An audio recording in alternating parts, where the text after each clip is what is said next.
In May of 2004, Massachusetts has legally recognized same-sex marriage. Almost a decade later, Cara Rintala stood trial in one of its courtrooms, making history, as this would be the first time in this state a woman was accused of killing her legally married wife.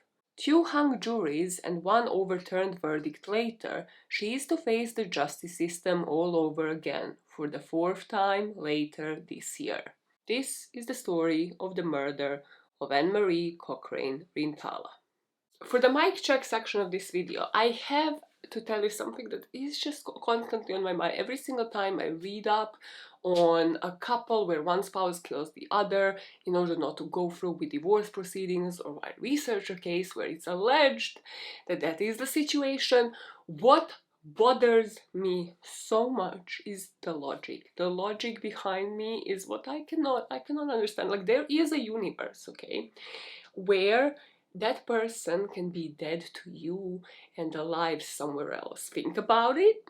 If you think about it, then that person is no longer your problem, and also you are not a murderer. You might not be serving 20 to life. It's what we professionally call a win-win situation. Let's just ruminate on it, and stop killing people. Like, put me out a job that doesn't pay me. Just put me out of job. It doesn't pay me already. You could just stop killing people. Stop killing people, and then, like, you know, having multiple trials and cases like this still not being resolved. Let's do that. Mysteries of mine doesn't exist. Maybe I find a career that I would have passion in. You see how that topic started somewhere else? Still, stop killing people. I think it's a valid argument. I think it's a valid one to start this on. Let's just dive into the video. Just stop killing your spouses, for fuck. Detective unit, there are multiple reasons for me covering this case. One of them being that I genuinely thought this case had been solved. I did not think there was a fourth trial involved. However, then Mike from that chapter made a video and I was like, damn, like, what the actual hell is going on in this situation? Why is there a fourth trial? Why was there reasonable doubt? Was there enough evidence? Of course, I had to look into that. And as you know, I do deep dives, so I do them in a style that I haven't seen them done before, kind of in a chronological order, going for everything, trying to make my own deductions, because short form can do so much. I wanted to go through the court documents, wanted to really dig deeper to see if we can actually make some conclusions here, because the fourth trial, spoiler alert, is happening later this year, and I, for one, cannot wait. It's been 13 years. 13 years since the murder of Annamarie. Like, I cannot wait for the family just not to appear in court again. Just for the family to have some conclusion, to have some sort of closure. Another reason, and this comes with a trigger warning, why I'm covering this case is because of the aspect of domestic abuse, in particular within a same-sex household. How it is underrepresented and not taken seriously enough. And in my opinion, if it had been, I would not be here telling you this story today. I will be posting this case as I'm headed out for a Pride Parade here in London to truly highlight that domestic violence knows no gender or sexual orientation, and to enrage some of us to change the stats that I will talk about today, and actually start treating domestic violence cases in same-sex households seriously, especially when a child is in the midst. But to fully understand how we got here, we have to start from the beginning. We have to go into the background, and here we truly have a lot on the victim in this case, on Annamarie Cochrane. She was born on July the 30th, 1972 in Springfield, in Massachusetts. She was born to her dad William and mom Lucy. Now, she was said to be a very proud Italian, very proud of her large Italian family, and would always crave foods with the sauces, especially pesto. Now, she was also part Irish, so on St. Patrick's Day she would send loved ones the Irish blessing. She was loved by her family, and from her young age, people noticed that she is very affectionate towards animals. So she always used to have pets, especially dogs. Growing up, she would share her life with a Shih Tzu named Snuggles and a poodle named Charlie. And I put in the script, you truly have to love dogs in order to love those two breeds. They're ridiculous looking, both Shih Tzu and the poodles. My mom has a poodle, okay? I don't have anything against those breeds, but just the face of those breeds. It's ridiculous to look at. You have to love dogs to love that dog for like 10 plus years. Now, during the family get-togethers, Annamarie, as a middle schooler, would be the life of the party, just playing the guitar for the family. And it was clear that, like, as a young girl, because of her love for animals, she really wanted to become a vet. But instead, she would choose to help people. So she would go to a Catholic school called Cathedral High School. And after this, she would get enrolled into a paramedic school in Granby, Connecticut. And here she kind of got enrolled into like all of these different courses in order to progress with her career. People in her life stated that even when she was at Catholic school, she still was never afraid to share her opinions. Like if she was to disagree with a nun, she would say that. She would speak her truth at all times. She took a boy to prom and he eventually came out as gay, which is relatable content. Never had a straight male friend. You don't need them. You don't need straight male friends. They don't listen to Britney Spears, okay? They don't listen to Lady Gaga and then eventually come out. What's that all about? What is that all about? Why you're like forever straight? Why do you just never come out of closet? Your music taste also sucks, so no, sorry. What, do you want to listen to 1975? That guy that like dated Taylor Swift, this is a scar for my life, and also makes out with his fans and also has racist views, and you're like, yeah, this is somebody that I want to listen to, whose music I appreciate. No, you need to listen to Taylor Swift and Lady Gaga and eventually come out as gay. Gone off the tangent there. Around this time, Annamarie would come out to her family. And this would be in 1988. This would be when she was like 16 years old, and HIV epidemic was making the news. But she still was brave enough to come out to her family, and they were immediately accepting, which I have to say is super progressive for those times. It's also where Annamarie Cochrane grew up, in the city of Springfield. Anne was just a happy, fun-loving, outspoken kid. She had something to say, you heard it. Or she'd have one of those organs that played a song, but she would act like she was playing it. She just was just different. She just stuck out.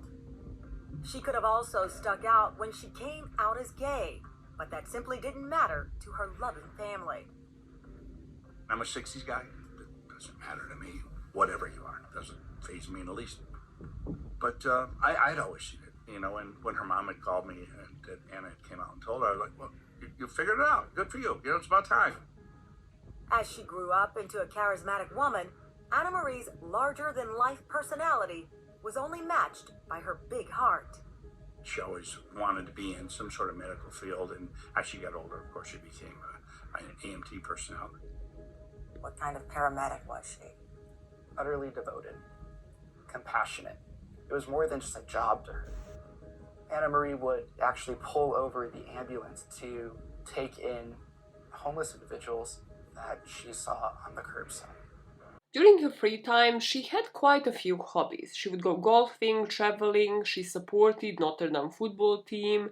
She always had this camera, there's so many pictures with her camera of choice being Canon, just sort of around her neck. She loved photography and scuba diving.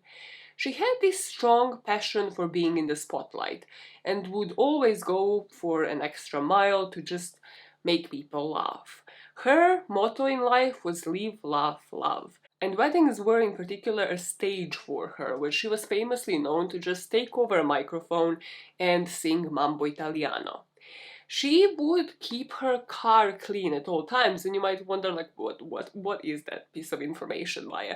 But this is because she would always like to just be ready to go driving and exploring new destinations.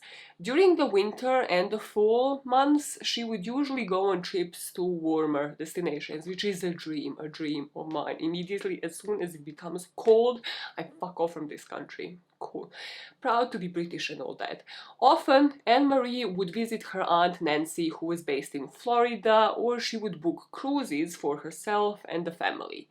Her ultimate goal was to fulfill her dream of swimming with dolphins. As for her career, as we already kind of touched upon, she really was into animals. However, in the end, she decided to become a paramedic and start helping people. She was so dedicated to this. Like, she went to so many courses I have read, like in different schools, just in order to like go to extra seminars, go to an extra course to like progress within this job. So eventually she started working as a paramedic at AMR Ambulance Medical Services in Holyoke and Springfield. She found great fulfillment at this job. She was that kind of paramedic who, during the winter months, would wrap blankets around the homeless people that she would see outside. She would drive them to a shelter in her ambulance. She would give bag lunches to strangers that were just in need on the street. And during her very last shift as a paramedic, she was said to have helped treat a man who suffered a heart attack, and he lived. And even during her 12-hour shifts, she still brought her signature sense of fun. I do remember the first time I worked with her. We were both looking forward to watching American Idol, so we decided to have our own American Idol session. We took a PA radio that announces right outside the ambulance, and we started singing. Song of choice was? I want to say it was The Greatest Love of All. It was a Whitney Houston. It was something that you had to really belt out. And we got a call on our radio from dispatch, and they said that the grocery store that we were parked out front of called them because they could hear us inside. Was she always consistently that fun? Yeah, she was so much fun. Through her work, Annamarie would meet another paramedic, Cara Rintala. The two of them started dating in 2002, so they would start dating right away, and Cara was 7 years older than Annamarie, but that didn't seem to matter. One thing about Cara is I could not find any background on this woman. I could find zilch. I went on Script, I went through all of the court documents that I could possibly find. I tried looking up the articles and like character witnesses because, again, spoiler alert, this is going to result in Cara going to trial multiple times. Nothing. And to me, like, either I have failed here, I couldn't find anything online, but there is something online, or, as I put here, in a very shady way, I must say, this girl doesn't have many people to stand up for her, because I find it very interesting that I couldn't find even like character witness statements about her as a person. You could find different witness statements at trial about their relationship, but that is pretty much it. We don't know anything about Cara up until this very moment in time. The next line in my script is so unserious. Ultimate displays of lesbianism proceed. They U-haul pretty quickly. U-haul for the straights in the audience, they move in together pretty quickly after literally a couple of dates. So for the short of it, the two of them would begin dating in 2002. They would get married in 2007, 3 years after same-sex marriage became legal in Massachusetts. This would also be when they would adopt their daughter, Brianna. And they would adopt Brianna only a few days after she was born. There will be domestic violence allegations in both 2008 and 2009 that we are going to go in depth on. At some point in 2009, Cara would file for a divorce, but ultimately they would decide to work on their marriage for their child to be raised in a two-parent household. And then, in 2010, Annamarie will end up at the bottom of the basement stairs. For the long of it, we have to actually talk about 3 separate stressors for you to understand this relationship in depth. Domestic violence aspect, debt, and possible relationships on the side. So we are going to start off with domestic violence. As I mentioned, the couple only got married in 2007, and 2008 already came with those allegations. In September of 2008, Annamarie went to Granby police to report that Cara had struck her on the head, so like back of the head, with a spatula and her fist, and she would take out a restraining order against her wife. Both of them would later deny this abuse, saying that the police would be the one to blow this incident out of proportion. However, Department of Social Services investigators were called as they didn't believe this. We have a report from the sergeant at the time, giving us a bit more of an insight about Cara actually barging into the police station. The sergeant would tell a story about Annamarie coming into the police station, how she was reporting the incident, and as he was writing down the written statement, Cara barges in, saying that the scuffle was just purely verbal. However, the sergeant still said there was probable cause, suggesting that Cara had physically harmed Annamarie. So they read her Miranda rights and they would arrest Cara here. She was screaming, "You're not going to arrest me, and it's not going to happen." And she also said, if I told you that Anne had struck me, what would happen? And show them the deep red mark on one side of her neck. Here, Annamarie files a restraining order, they arrest Cara, and Cara, however, would be arraigned 2 days later. And soon, these charges would be dropped. Something to take away from this incident, though, is that there is already a looming threat over Cara's head that her daughter might possibly be taken away from her. Because when the restraining order was filed, the sergeant made it very clear, plus the restraining order does that as well, that Cara couldn't go to the house. She couldn't go back to the house and couldn't see her daughter. Now, also, when these charges are dropped, this is something that happens more often than we think in domestic violence cases. And nobody really pursued this any further. Clearly, the charges, yes, are dropped for some reason, but still there's a child in the middle here. So of course, this won't be the first time that the police is going to deal with a couple. In 2009, in May of that year, police would go to the house following an aborted, dropped 911 call in which the dispatcher could hear a woman screaming. The couple would tell the officers that their daughter, Brianna, was the one who just pulled the phone off the dresser and accidentally dialed 911. I put it in here. Brianna at this point is 2 years old. Around that time. I don't actually know exactly when her birthday is. So the chances of this are small.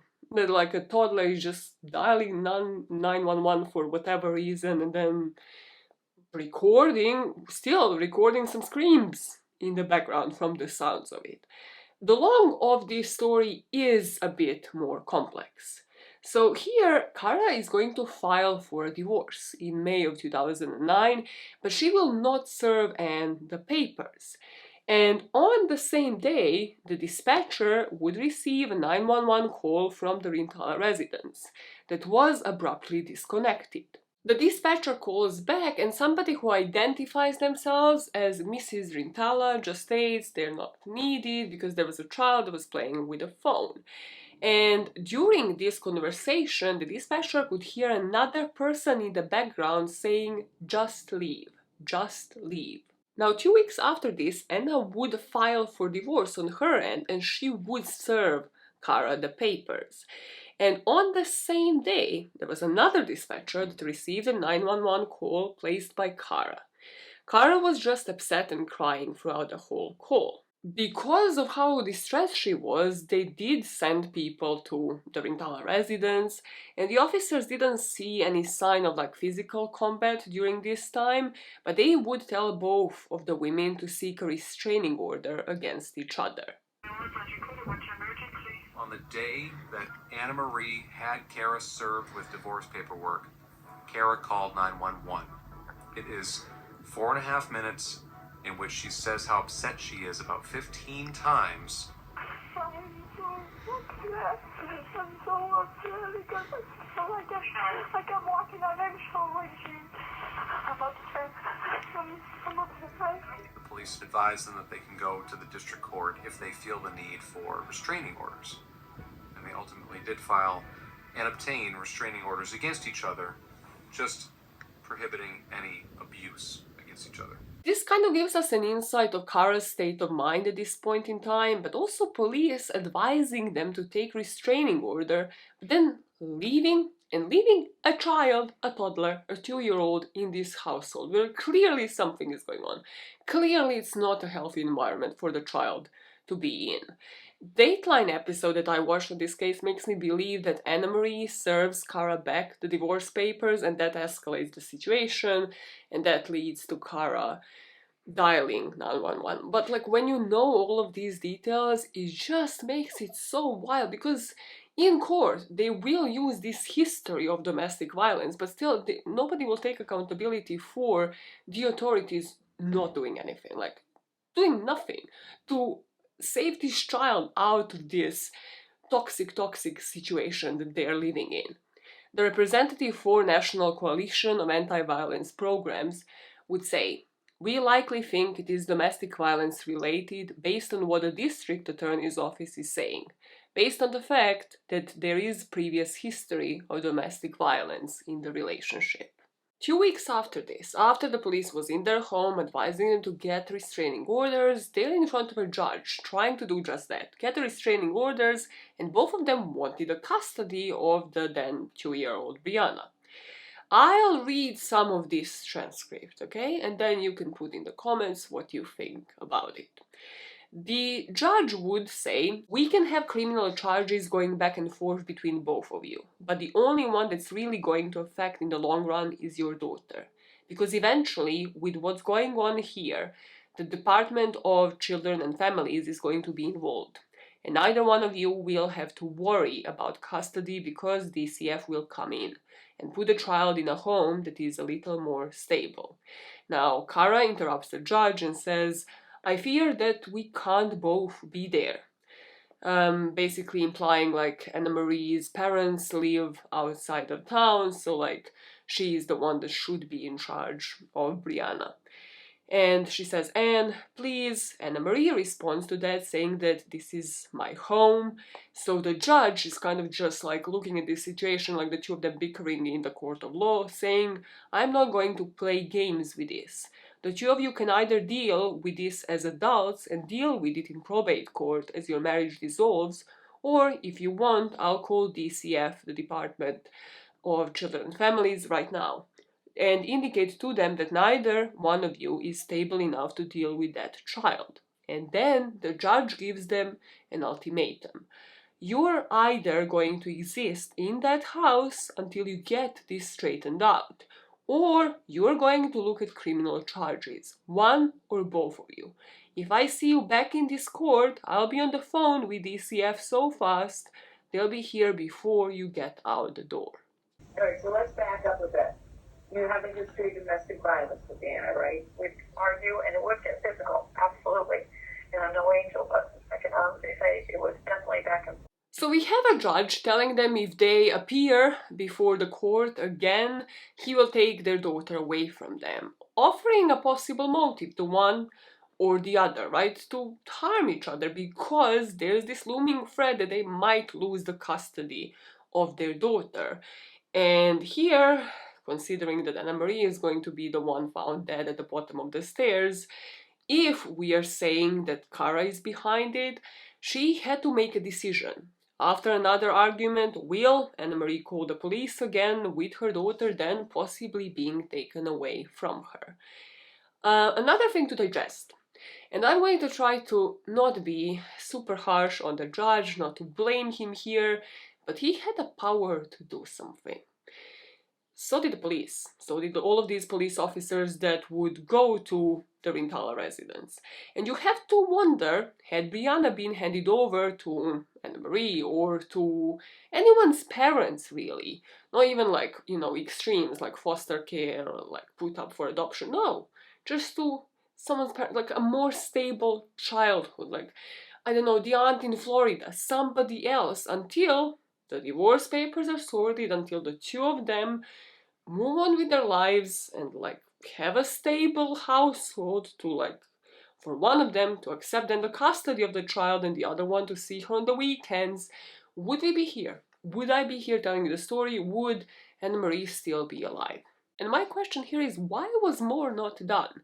Would the same have happened if the aggressor in these situations, we are led to believe that the aggressor really is Cara, if she had been a man? So let's talk about some stats that I could find from 2018. 43.8% of lesbian women and 61.1% of bisexual women have experienced rape, physical violence, and/or stalking by their partner at some point in their lifetime, as opposed to 35% of heterosexual women. Now, this is almost double the rate, and it's concerning as it is, and you'd realize why when you look into this case in particular, the aspect of it that is related to ineffective responses. Although the response to LGBTQ victims of domestic violence is improving, the community is often met with ineffective and victimizing legal responses. 45% of victims do not report the violence they experience to the police because they believe there is no help for them. Members of the community may be denied assistance and domestic violence services because of homophobia, transphobia, and biphobia. In this case, I don't think it ever went to that extent. However, it is so clear that anybody who dealt with this up until this point just didn't want anything to do with it. Whether they thought it's because it's two women, so, you know, how much harm can really be done? It's just like a very toxic, dramatic kind of household. There's a child involved, or whether it is just because they were not educated. They just thought, well, they didn't have the access to the stats. That could be one thing, that nobody really looked into that. By that point, they just didn't think that the domestic violence might actually be happening within the household, which is like the same-sex partnered household, which I'm not using that as an excuse. They work within the police force. They should have taken appropriate action the same way they would have most probably done had it been a heterosexual couple. We're going to go back to this point in time after the court hearing, but another aspect of this relationship that we have to talk about and would definitely be considered a stressor were Annamarie's shopping habits. At the time of her death, Annamarie would be almost $100,000 in debt. On Dateline, they would say that this is because she would spend money on all the latest gadgets. So it would mostly be technology, so like the latest computer, the latest iPhone, the latest camera. She loved those Canons and loved pursuing her hobby of photography, right? But also the money would go towards her family as well, her nieces and nephews, that she would buy trips for different family members. Now this would be a problem in itself if she was just spending her own money. However, the question here becomes, where is she getting all of the money that she is spending? So one of the sources would be Cara, would be her wife. District attorney would state that both of the women were in debt. So they would say that Annamarie piled up about $33,000 in unpaid credit card purchases and Cara owed about $35,000. And that Annamarie took out a credit card in her wife's name and ran up additional $20,000 in charges. So this is sort of like the 100, like 90 to 100K broken down. There were other sources of funds for Annamarie, offering us the final piece of a very toxic puzzle here. Her friendships and at times alleged relationships on the side that also contributed to the accumulated amount of debt. Annamarie had a married co-worker named Mark Oleksak, with whom she had an exceptionally close relationship for about 12 years, so ever since they started working together. They would, from the very beginning, try to arrange their work schedules so they could spend some time together, and 3 days before her last shift, they even would sneak off for a day of shopping in the Hartford area. About the friendship, Mark would say that they did have some bad calls, like referring to the paramedic calls and different like infant deaths. Like this job can really take a toll on humans, and this is how the bond between the co-workers is created. However, over time, their relationship developed into an emotional one. They would play golf, go to movies together, and sometimes like go out just for beers after work. They had a strong bond, and Mark would say that he truly loved Annamarie. Because he would see her struggling with her finances, he made Annamarie an authorized user on 3 of his credit cards. On one, he would say she ran up a bill of about $6,000 to $7,000. The two of them would also spend about $20 on this sleeping bag that they would use on the job during the shifts. The dateline states, I think I have typed this because I'm not fully clear on this, okay? They both bought a sleeping bag and then would share it when they would be trading off shifts. Do I fully understand this? Like, are they sleeping in the sleeping bag together, or is it like one of them is clocking out and then like giving the other one a sleeping bag to sleep in? So they're like sharing it but as in separately. I don't know what's going on. However, Mark would testify in court that their relationship never turned sexual. Mark would also introduce the knowledge of another relationship and a possible suspect for the defense, a woman called Carla Danielle. Anne and Carla were in an on and off relationship before Anna's marriage, right? And they would also reconnect around this time with a court hearing the looming divorce. So Mark goes on, like, as this is happening, like, the divorce proceedings are about to happen, like, is the daughter going to be with one or the other partner? He, like, I don't know how he did this, like, did he write a message? But he warns Annamarie that this relationship on the side with Carla, her ex-girlfriend, basically could affect the divorce proceedings. And because of this, Annamarie cuts Mark out of her life. Like, she just stops talking to him. And it would only be when Anna would return to her wife, Cara, and would be at this household for a few months that she would text Mark that she loved him on Valentine's Day, the year that she died. So the Valentine's Day of 2010, and she would die in March. And they would resume their friendship. Everything will make sense in terms of a timeline. I just thought that this is very important to understand. We have a court hearing, possible like looming divorce, what's going to happen with Brianna. Annamarie reconnects with her old flame, with her ex. They will eventually like move in together. We're just gonna speak about it, right?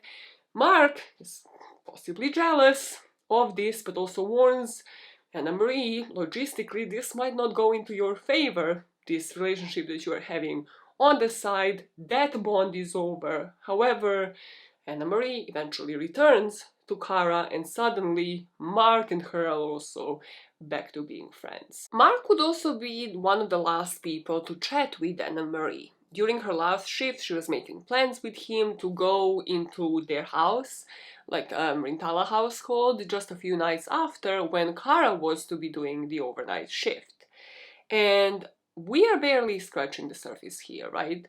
But I have to tell you about the other source of income, like financial issues, and also the emotional distress really for this household, this couple, and especially for Anne. So we have to talk about Carla, her girlfriend. The best way to introduce Carla into the story would be by picking up from the court hearing with the judge threatening to take their daughter away. A month after that hearing, when the judge gave them the ultimatum, Annamarie and Carla would move in together, and this would be in South Hadley area. So Annamarie moves out of Cara's house and moves in with her girlfriend. Carla described the relationship that these two have had. They were kind of on and off all the way up until Cara's marriage with Annamarie, right? That she was devastated, that relationship had ended, and during this time, they reconnect as the two of them are separating, and the divorce proceedings are apparently to happen. From what I have read, the divorce proceedings were to be finalized by December that year, 2009. We're still in 2009. So Carla Danielle thinks this is final. That like she and Annamarie can start their life, and she lets Annamarie move in with her. Brianna is at this point still living with Cara, and now when Anna comes back to visit her daughter one day, we will have this testimony from the court hearings. Annamarie's mom would call that Cara called her. She calls the mom and says, "Come get your fucking daughter out of my house." Still very toxic, still not on great terms, still with the divorce pending and supposedly happening at the end of this year. Now, Carla, with this idea also that the divorce is in sight, still believes that they have a future together. So during this time, Carla and Annamarie took trips to Cape Cod, Connecticut, Las Vegas, and they discussed publicly announcing their relationship when the divorce was final, which again, supposed to happen in December. However, in November, and by this point they're doing all of these trips, and Annamarie is now spending Carla's money, right? After running up $10,000 on Danielle's credit cards, Annamarie would leave Carla Danielle and move back in with her wife, Cara. A brief pause because, first of all of the names here are very similar, Cara and Carla, so sometimes, yes, I would use her last name, Danielle, which also might complicate things. Still the same person, just the last name, right? But if this is making you feel like Annamarie might have used some people in her life, she most probably did. I feel like she definitely had problems that she did not know how to address, problems with addiction, problems with shopping, and just compulsion to spend money. There are many vile articles that I have found during this research, like the other side of the truth behind Annamarie and like what she spent money on. She clearly didn't know how to tame her addiction and address it. And the concept of perfect victim really keeps popping up, and there is no such thing. Even in the cases where you hear about only the best sides of someone, that person still had flaws that could have been looked into in a different way, and by no means does this mean that this person deserves to die. I don't understand like people who just write about one side of things to expose somebody's vile story. Like, what are you trying to say? Because you're not adding anything to the narrative. And my only conclusion is that your opinion is that based off of this, the person deserved death, they deserve death. And that just does not make sense, and actually makes people who write those types of articles a vile person. So I don't want to see any of that in the comments. Her spending habits did not equate her deserving to die. They just did not. They were one of the stressors, and that's why we have to talk about them. They definitely did not mean that she deserved what happened to her. Back in our story, we're now in November of 2009, when it was said that Cara and Annamarie would decide the most important thing is for their daughter to grow up in a two-parent household. So they decide to still work on their marriage and get back together under the same roof. We don't have too much of an insight into how this actually worked out day to day from this point on, like between November 2009 and March of 2010. But about a month before her death, we have inside information on their dynamic from Annamarie's aunt. So at this point, despite having almost $100,000, right, in debt, and this is just in this household, not counting the debt that Annamarie racked up with Mark and also then separately with her girlfriend Carla, right? These two, the wives, decide to take a winter cruise in the Caribbean. It seemed like before they boarded this cruise, they visited Anna's aunt in Florida in February of 2010. So, I don't know, was it around Valentine's Day? But probably that was one of the reasons why they took this holiday. And from the aunt, we get the impression that this just still was not working out. That the vacation just started off with a very rocky image. She said it was cold. She felt coldness, and certain conversations that she witnessed just made her feel like Annamarie is not treated right in this relationship. The aunt recalled this time, like when she suggested she's going to take care of Brianna and the two of them can just like have some private time just walking on the beach. To which Cara's response was, why would something like this, pointing to her body, want to take something like that to the beach, pointing towards her wife? And I have read in quite a few articles that this was kind of a pattern of behavior, that Cara would bully her wife about her weight, and that this was just one of the displays of that. It was said that during this time, so they have just literally moved in together back in November, this is now February, they're still talking about divorce. She said that Cara confronted Annamarie, the aunt said, that before leaving the house to go on a run, saying, I can't take it anymore, I want a divorce. And then Cara looked at her aunt saying, I'd never take Brianna from you, I know you love her. And yet again, this constant looming factor is of Cara possibly losing her daughter. And something that you kind of also have to think about is like for some time, for like that summer up until November, she kind of had an upper hand. It's really weird to call it that, but Brianna, the daughter, was with Cara, right? And for her, that might have seemed like, yeah, this is the right thing to do. Like the daughter should be with me, and then possibly like seeing Annamarie like during the weekends and stuff. And now yet again, this isn't working out. What they had in mind isn't working out, meaning there might be divorce, meaning she might lose her daughter all over again. Her aunt would be one of the last people to hear from Anna the day that she died.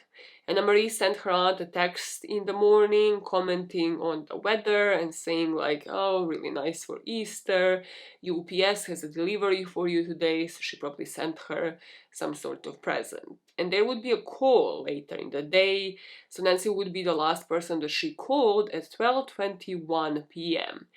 And the aunt didn't pick up, and then also Annamarie didn't leave a voicemail here, but it was said like after like her aunt called, like there was no response, so she just never spoke to her niece again. Possibly the call had happened after another argument that the wives have had, but we will never know. Because in our timeline, the wives are back from the cruise, and for a month or so, there are no alarms going off, there are no 911 calls, nobody's coming to the residence, at least that we know of. Everything in that household is suddenly fine. Which brings us to the evening of March the 28th, 2010. Annamarie would be working an overnight paramedic shift in Springfield. And with her wife away, Cara got a visit from her friend, Mike Ciranovsky, who showed up with just some beers, like a six-pack, and the two of them just started drinking and chatting. So Cara texts Annamarie that her friend Mike is over there just visiting, they're just drinking. And Annamarie goes ballistic. Like all of the texts here are just like all caps. All caps, the two of them are just at it, arguing, and it's fully rage-driven. Annamarie texts back saying, it is becoming very clear how you feel about me. I don't like feeling this way. You're my wife. I hate the relationship we have. Cara responds, okay, you being over the top and crazy for no reason. It's okay. He's my friend. Period. Not doing anything wrong. To which Annamarie replies, you are rude. I'm gonna leave. You don't give a shit. You're rude and disrespectful. She was so mad. I don't trust you. You do things behind my back.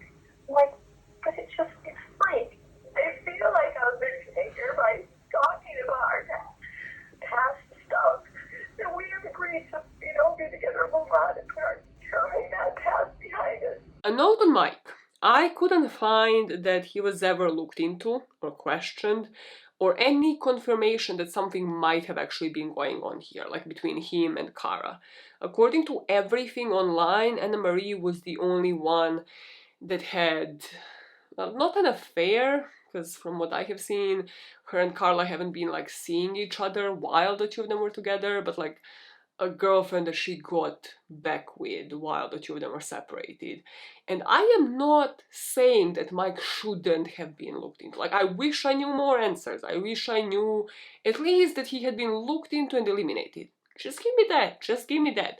Like, possibly the police did have a reason to discard him as a suspect right away, but there are a couple of things that I would just really like to have answers to here. Not even so much about like whether him and Cara had an affair, because again, I don't think that that was ever even like an option in other people's heads. More of like, how close of a friendship did they have? Would he do something for her if she was to ask him to? Like, why do we not know how and why? On what basis was Mike just excluded as a suspect completely? So Annamarie is working her shift, she's to return home in the morning. And in my opinion, this is where, when Cara recounts the story, the lies begin. As she would know from this point on, the police won't have any more text messages between the two of them to verify the words that they have used against each other. I say this because after the shift, Anne, according to Cara, was suddenly totally fine and just not mentioning Mike. Like, that argument had never happened. According to Cara, when she informed Anne that Mike was at the house, she was upset, saying all the awful things. But the following morning, when she was up and returned home from the overnight shift, the things were really just quiet for the next couple of hours. And when Anne would share the experience from work, Cara interfered and said that she was no longer upset about Mike's visit the night before. Apparently everything is okay when Anna returns from her overnight shift. And between 8 a.m. and about 11:49 a.m., Anna and Mark are going to start to exchange a couple of texts that are going to make the police believe that this relationship was definitely sus. Like, that there might have been some sort of emotional bond at best. Like, that one of the people, Mark here, was a lot more emotionally attached to Anne, that she might have even thought so, and that Anne might have been using him. So let us go through the call log on Anne's phone from that morning. She would call Cara a couple of times between around 10 o'clock, so like 9:55 and like 10:05, and the calls to her wife can be explained because Cara was actually that morning called in for a shift, and then when she appeared, they kind of told her, oh, like there was a mess up, like you're no longer needed. So Cara then returns home.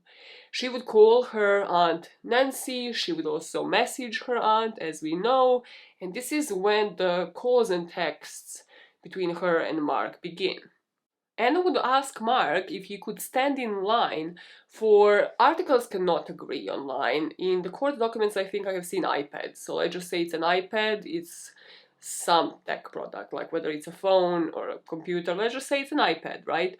If he can stand in line to get this iPad for her, and in return he would get an Easter prize. So of course, Mark is like, Easter prize, multiple question marks. And Anna says, yeah, it's not much, but thoughtful, and best of all, I made it. I want you to put it in your home and come up with a story that you want to raffle. And this is because, if you remember, Mark is married, so this is to be done in a way so his wife doesn't figure out that this is from Anne. This man, may I add, had been married for about 30 years at this point.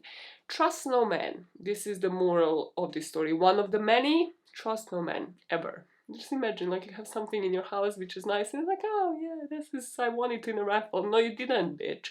Like, somebody made it for you.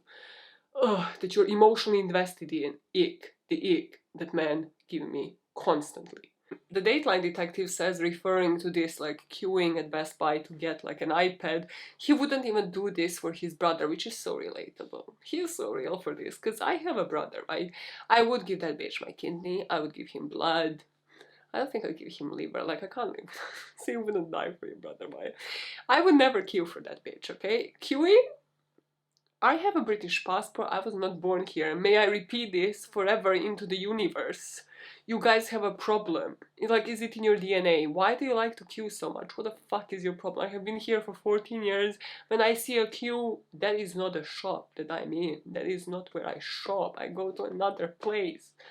Just simply, there's 24 hours in a day. Spend them doing something else. Next text from Mark would be something like, it's very blurry, right? But it says like, how about a kiss? Like he tries, he shoots his shot, my man, okay? He would say in court that he didn't really expect to be kissed.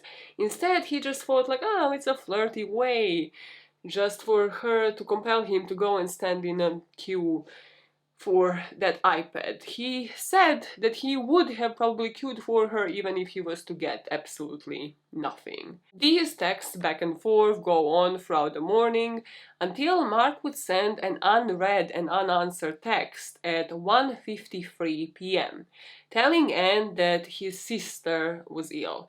If I remember right, he actually told her that she had cancer, and this is something that definitely Anna would have responded to because she cared about him. She knew a lot about his family, so she would have definitely responded to this text if she was in the possession of her phone and if she was alive to respond to it. Cara is now back home after realizing that her workplace didn't need her for a shift, and now between 11 a.m. and about 3 p.m. the timeline is murky. We don't really have much of an insight as to what is happening within the Rintala household. According to many, during these hours is going to be when something will happen to Anne. According to Cara, during the late morning and early afternoon, Brianna was just super hyper. She just would not calm down. So Anne makes them lunch, which already, let's just not even discuss the dynamic. Why is Cara not making lunch? Why is Anne still awake to begin with? Why is she not already resting? But after this lunch, right, Brianna is just refusing to take a nap. So Cara suggests, like, okay, I'm gonna take our daughter like out of the house, like we're just gonna go for a ride, go do something while you get at least a couple of hours of sleep. And she would regret one thing, like after, as she's recounting the story, and that would be never saying goodbye, I love you, to her wife. From this point on, we have two timelines. One is, if you trust Cara, her wife was alive around 3 p.m. when her and Brianna would leave the house. And if you trust the medical examiner, they would ask the jury to find that Anne actually died between 11 a.m. and 1 p.m. Possibly based off of the call, the outbound call going through her phone, towards her aunt's one, possibly after 12:21 p.m. Because if you remember, that is the call that she had made to her aunt in Florida that her aunt never answered, and Anne never left a voicemail. Why that second bit is interesting to me, and it's really this story for me, and why I like doing deep dives, it's all about small details. It's all about the tiny details that make up the whole story. Her phone, Anna's phone, was found in her unmade bed. Now, if you're headed into a bed for a nap, I have googled weather in Massachusetts in March. Of course I fucking have. It's bitching cold. You're going under those covers. It's those types of little things, right, that make all the difference. If somebody is staging a crime scene, they would possibly not think about every single detail, like, hey, the person is supposed to be in bed, their phone is there, but the bed is not unmade. The bed is still perfectly made like they would do it in the morning. So maybe that person wasn't really taking a nap. This is what Cara would say had happened between 3 p.m. and 7 p.m. and she would have surveillance cameras following her around to support a lot of these statements. So she goes out of the house and Brianna and her head towards Holyoke Mall, where she would be identified on surveillance video footage just before 5 p.m. From this point on, they stopped at a restaurant. Court documents say it's a McDonald's, okay? Around 5:47 p.m. I think it's a bit bold calling McDonald's a restaurant, but sure, it's America, it's allowed. for a bit of mail driving her truck. In the back of the truck was a laundry basket and a red bag. They somehow disappeared, which the prosecution said likely contained blood evidence, clothing and the like. A bloody rag was found in a McDonald's bin where Cara had been. She decides to get out of her truck in a pouring rainstorm, walk over to the farthest most trash receptacle in McDonald's, dispose of 3 cleaning rags, and drive away. They don't go into the restaurant, right? Instead, the surveillance shows her truck near the end of the parking lot, and appears that she just gets out and throws several items in the trash can that was at the parking lot before just driving away, like a couple of minutes after. Once she had thrown out, and you can see it because she has that truck with like the open trunk. I'll put it on the screen. I don't know cars, okay, but clearly in the surveillance tapes they could see certain items, and then after she drives away from these locations, some of them just disappear. So from the recordings, the state police would later claim that there were some rags that she had actually disposed of, and once they would actually go and retrieve certain of these items, look, so those rags, they claimed that they found Annamarie's blood on it. That the tests would later show that DNA taken from this rag was so degraded, though, that no one could say for sure whose blood had stained it, or even whether the blood was human.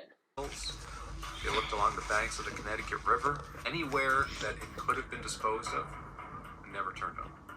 But the videos do lead them to a significant piece of evidence. She didn't mention making any stops at McDonald's. She made it sound like she just pulled in, went right around, never stopped. When the state police pulled the surveillance video, Cara gets out of her truck, walks over to a trash receptacle, and drives off. When the state police go to that trash receptacle, they find 3 rags. And on the gray rag, there's a faint reddish-brown stain, and there's DNA in that mixture that's consistent with Annamarie's DNA. On Dateline, they show this rag, and truly the stain is very tiny. And obviously, like, these tests are like kind of saying like, yeah, it could be Annamarie's. Is it human? Is it not? So nothing is conclusive. Meaning, like, yes, it can put reasonable doubt in jury's mind, but also if someone kind of ties you to disposing of a bloody rag, surely at some point you have to explain why, like whose blood is it? Why are you throwing it at a random McDonald's parking lot? But this just never happens. After leaving this parking lot, then Cara drove to the nearby grocery store. She arrived just before 6 p.m. This would be the stop and shop, and surveillance cameras would again catch her there. Now, here she would buy a couple of items, and a lot of people speculate this is just so she has some receipts with another timestamp, and she would leave the store at about 6:19 p.m. She then drove to another restaurant that was about 5 miles away before she headed home. When she was at the stop and shop at about 5:57 p.m., a lot of people speculate like this is done so that she goes in and buys something so she has the receipts, but also to dispose of further items in like a different trash can, right? Because again, back of the truck shows a laundry basket and a red bag, and those items are not in the truck when she returns to Granby. When she is at home and they check her truck, those items are not there, and the police will never recover them. A detective will later take this route, and he would testify in court like how long this route would have actually taken, because Cara would return home after 7 p.m. So 4 hours she was just out, and we'll talk about possible reasons for this. But the detective said that he traveled the 2 routes that she took from Granby to like Holyoke Mall and then back. And it took him 54 minutes to cover like the journey there, and then the second more elaborate route covered 43.1 miles and took him about 75 minutes. So at best, if she was even doing these routes and not really stopping and sitting somewhere and stuff, she would have been home by about 6 p.m. You can see this in two different ways, right? If you are on the side of the prosecution, you can see that Cara deliberately drove in this way to allow enough time to build an alibi after killing her wife, staging a break-in, cleaning up the scene that we are going to speak about. Or, if you're siding with the defense, that she drove this long route in order to be out of the house enough to let her wife rest. She just worked an overnight shift. But the crucial point in letting your wife rest is not calling her nonstop, because the whole of this journey, Cara is going to call Annamarie nonstop, leave her voicemails, being like, please, please call me. And again, that defies the purpose of her wife taking a nap in the unmade bed, but also it's never explained why. Like, she just left the house. Why is she calling? Did she forget anything? Is she to return? She never does. Why is she calling her constantly? Unless it is to create some sort of an alibi, because how can it be an alibi? But again, to make people believe that Annamarie is still alive. While there, Cara texted wifey back home a few times. She didn't get no response though. She had a few places to stop off at that evening, and Cara began texting more frequently before finally calling Annamarie to check if everything was okay. She was getting worried. She would leave numerous voicemails. Are we everything? Call, please, please, please. We are go 7. Love you, bye.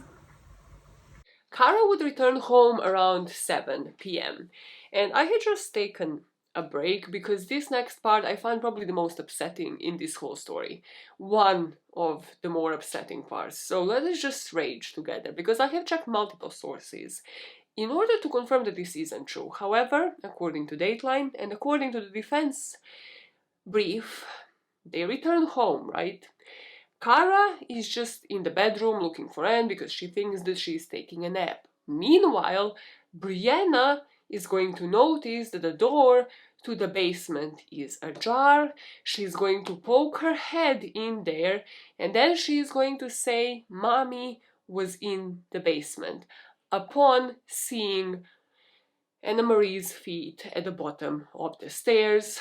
After which, Cara picks up Brianna, brings her to the neighbor, and tells the neighbor to call 911 because something happened to Annamarie. If this is true, Cara had just used her own daughter as an alibi for the past couple of hours, and then she had, on purpose, because if this is true, if everything had been staged by Cara, she knows that her wife is dead at the bottom of the stairs, and she had just let their 2.5-year-old daughter discover her mom's body. If that is true, that is truly one of the most vile pieces of information I have ever read about in a true crime case. Just vile. Just nothing like one of those details that you have to know going to trial. I hope they emphasize on it in the 4th trial. I hope they explain it better than I ever can to the jury so that they understand exactly possibly like what the thought process here would be. For somebody to do everything in their power to save their own skin, including making their daughter find the body of their wife, allegedly, if that is true. Otherwise, this is a completely innocent thing that have just happened in this household. On the switchboard, what's your emergency? Hi, my neighbor just came over. She was pretty distraught when she come over here with the baby. She said the other one was down in the basement, but she didn't say much. Maybe a domestic.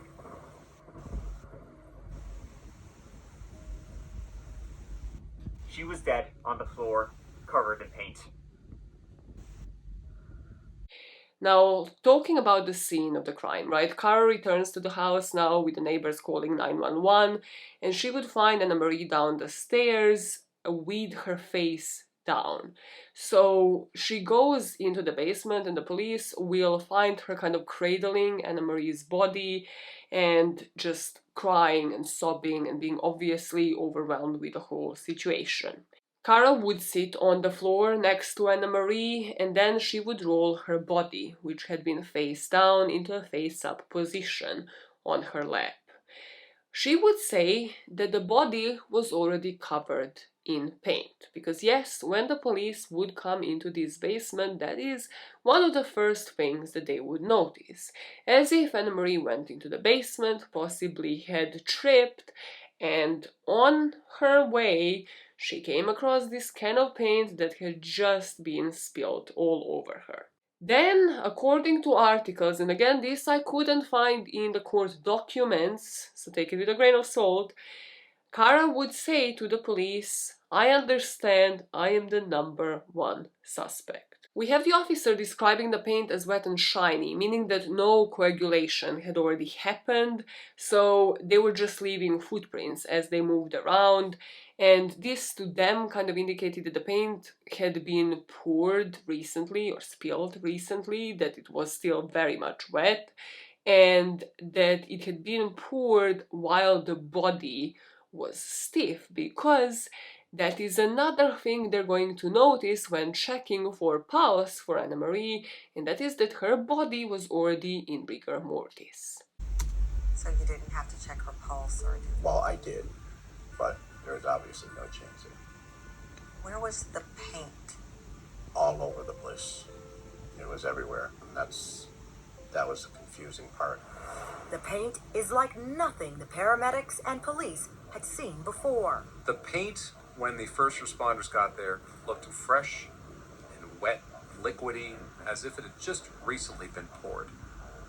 By contrast, Anne's body was stiff and cold and rigid.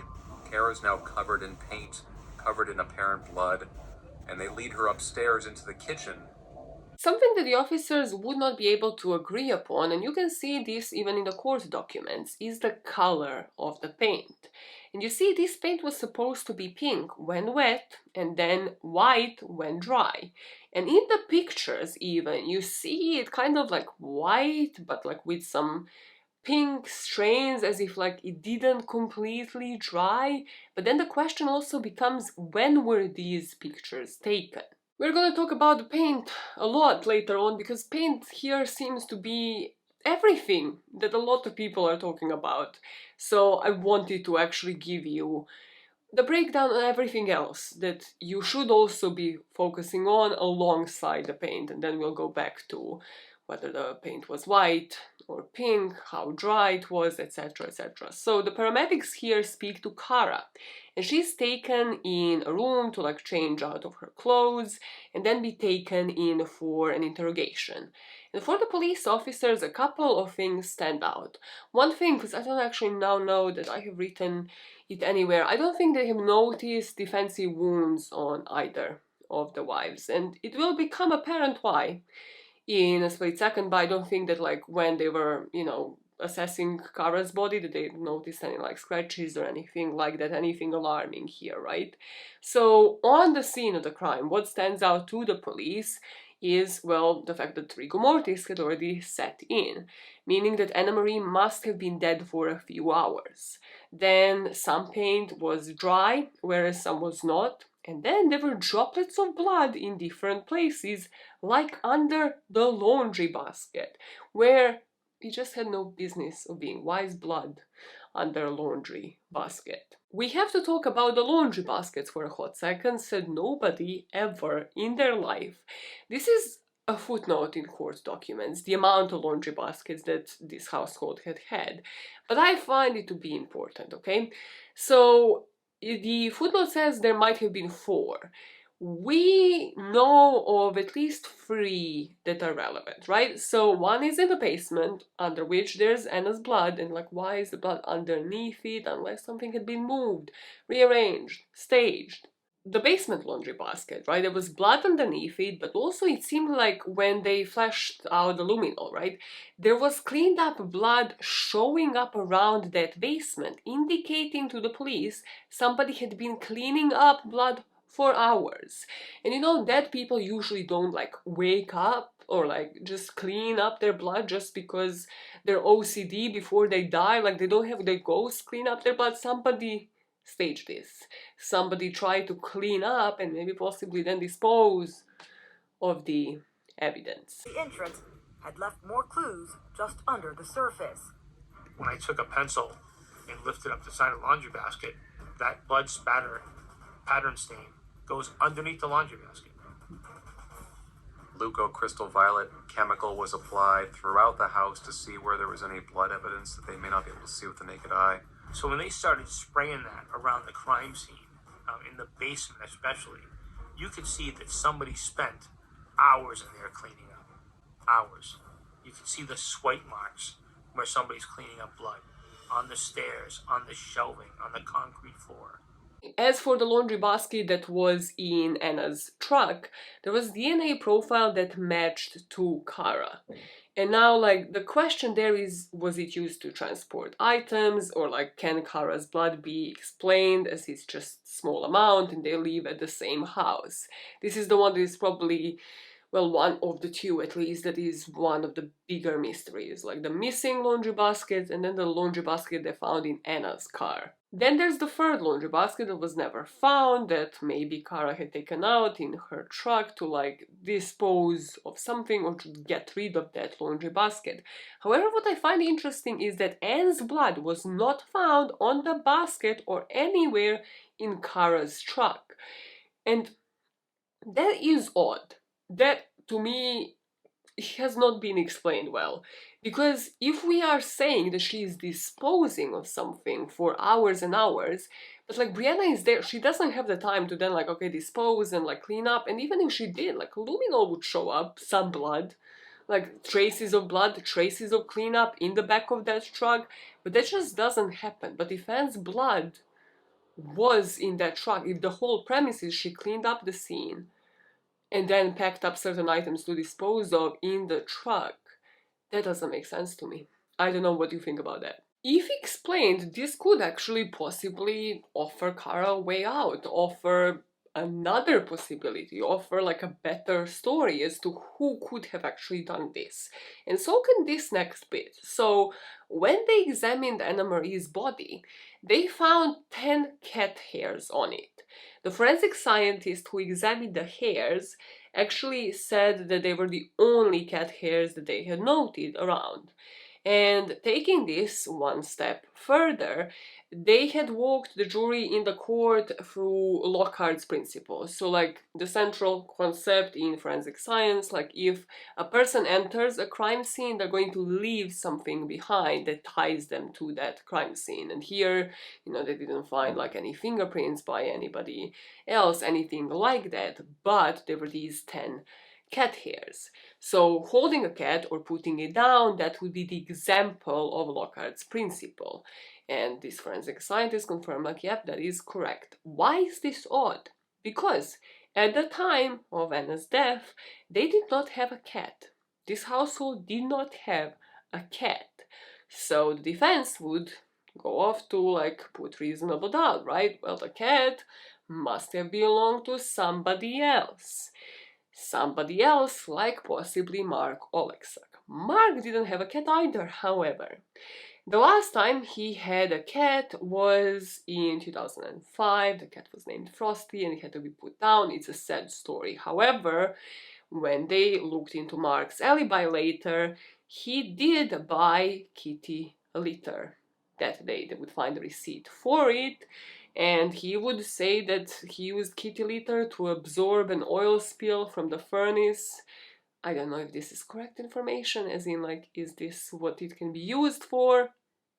However, nobody really, like, questioned it much. It was fine for them. Then there is a one-liner that I have found in a small little article, right, where the journalist had found out after speaking with Annamarie's mom after one of the many trials, right, that Annamarie and Cara had owned 2 cats the previous year. However, if we are saying Lockhart principle, somebody, one of these 2 people or a completely third party must have been in touch with the cat, like hours before Annamarie passed. So on the cat saga, right, this is my thought process here. They never fully answer it, look into it to my satisfaction, and this is also the defense. Like, I want to know a story, like why, how, explain to me, because it can be explained. Like if somebody just answers certain questions, like did Mike have a cat? Mike was in that household that evening, right, drinking beers with Cara. Did anybody bring a cat into the place of work while Annamarie was doing her last shift? Did Cara interact with a cat when she was invited to her workplace? Did anyone who owned a cat interact with either of the two of them, right? Did Cara interact with a cat? I think like these could have been easily answered. Yet we were in the position where it was only mentioned by the defense just to insert reasonable doubt during the trials without ever getting like the full story. Whereas maybe it would work for Cara to explain like, hey, was not in touching any cats, was not touching like any cats for a while, and Annamarie never been in touch with a cat. Definitely the whoever, like the third person, I don't know, like make it into a better story. It just doesn't make any sense. There was another red herring. Detectives would notice hacks at the door frame, okay? The Americans call the door frame jam, like as the door jam. You need to go back to British English, okay? Hey, Brits. You see, I defend you sometimes. Not for queuing, never for queuing. So, looking at it, right, it looked like the hacks were made, first of all, with a shovel that they will find like in a garage, and they would be kind of like the white imprints as if like, yeah, that shovel had been used to do this. And who would know where the shovel is? Possibly somebody staging this from within. So there will be no damage to the door. So it is as if like the door was open and then like somebody was just hacking at the frame to make it look like somebody was trying to break in. But then they didn't do anything to like the doorknob or anything else to like really sell that story. So again, why was it done? Was it just the thought process like as the hectic behavior afterwards trying to stage this scene? What about that hacked side door? Wasn't that a sign that an intruder attacked Annamarie? Clearly, it was a staged break-in. The damage to the door frame, the wood, is into the weather stripping itself. Then when I looked at the door, there was no corresponding marks whatsoever on the door itself. So that door was open when somebody started hacking apart the door frame. And the lock itself still worked. They were crescent-shaped hack marks, and right across the breezeway was a crescent-shaped shovel leaning up nice and neatly against the garage, and there was white residue on the tip of that shovel. The house was not rummaged through. The drawers were not opened. Things were not tipped over. At no point in time that night did Cara ever report that anything was missing. In the end, perhaps the most damning argument against Cara is the time of death, which the medical examiner estimates was between 6 to 8 hours before Annamarie's body was found. The police looking at this would say that this was not a crime committed by a random intruder. As they're looking through this whole scene, like finding their suspicions, etc., Cara would walk the other police officer at the police station in the interrogation room through the events of the day. And she would highlight the multiple arguments that they would constantly argue. And she would blame a lot of that on her wife.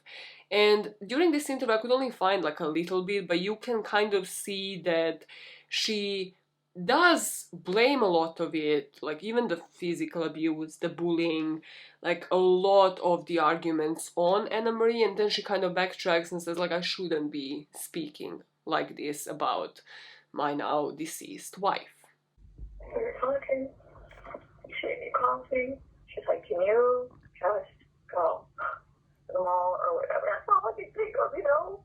It's a little migraine. See later, you know? She also says during this interrogation that she wishes she knew what happened. Like, according to her, her wife must have fallen down the stairs. But that is pretty much the extent, right?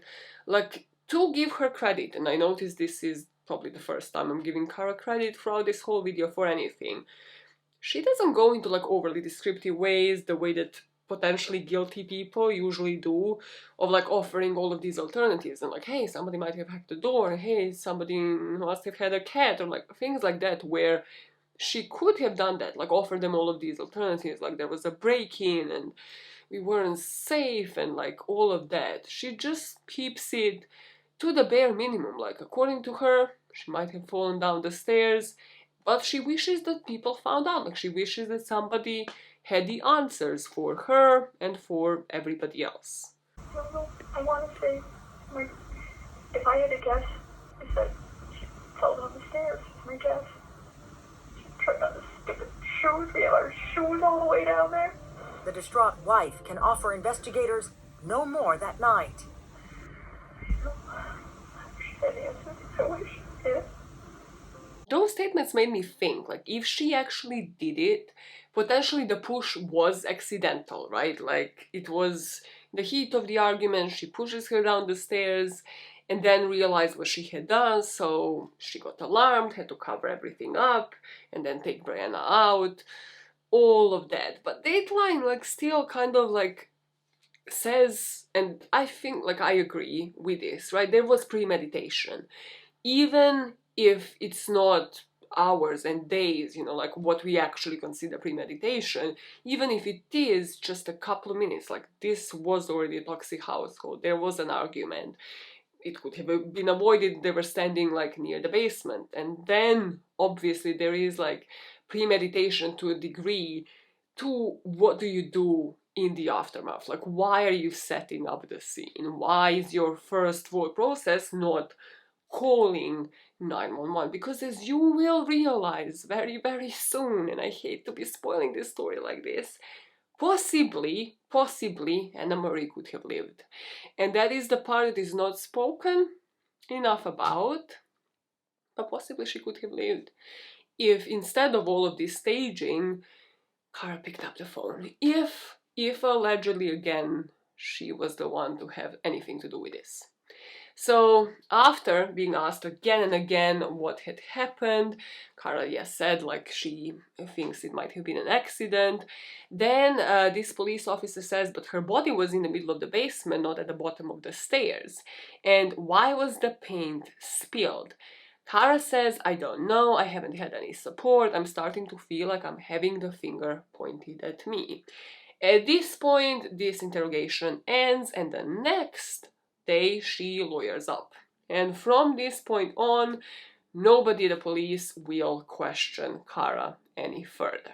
And because the medical report would only come along a few days later, we will also never get responses to some of the questions that we might have, you know, surrounding like the surveillance thing, like why dispose of anything if you don't have anything to do with the staging of the house, like cleanup of the scene, the cat hairs.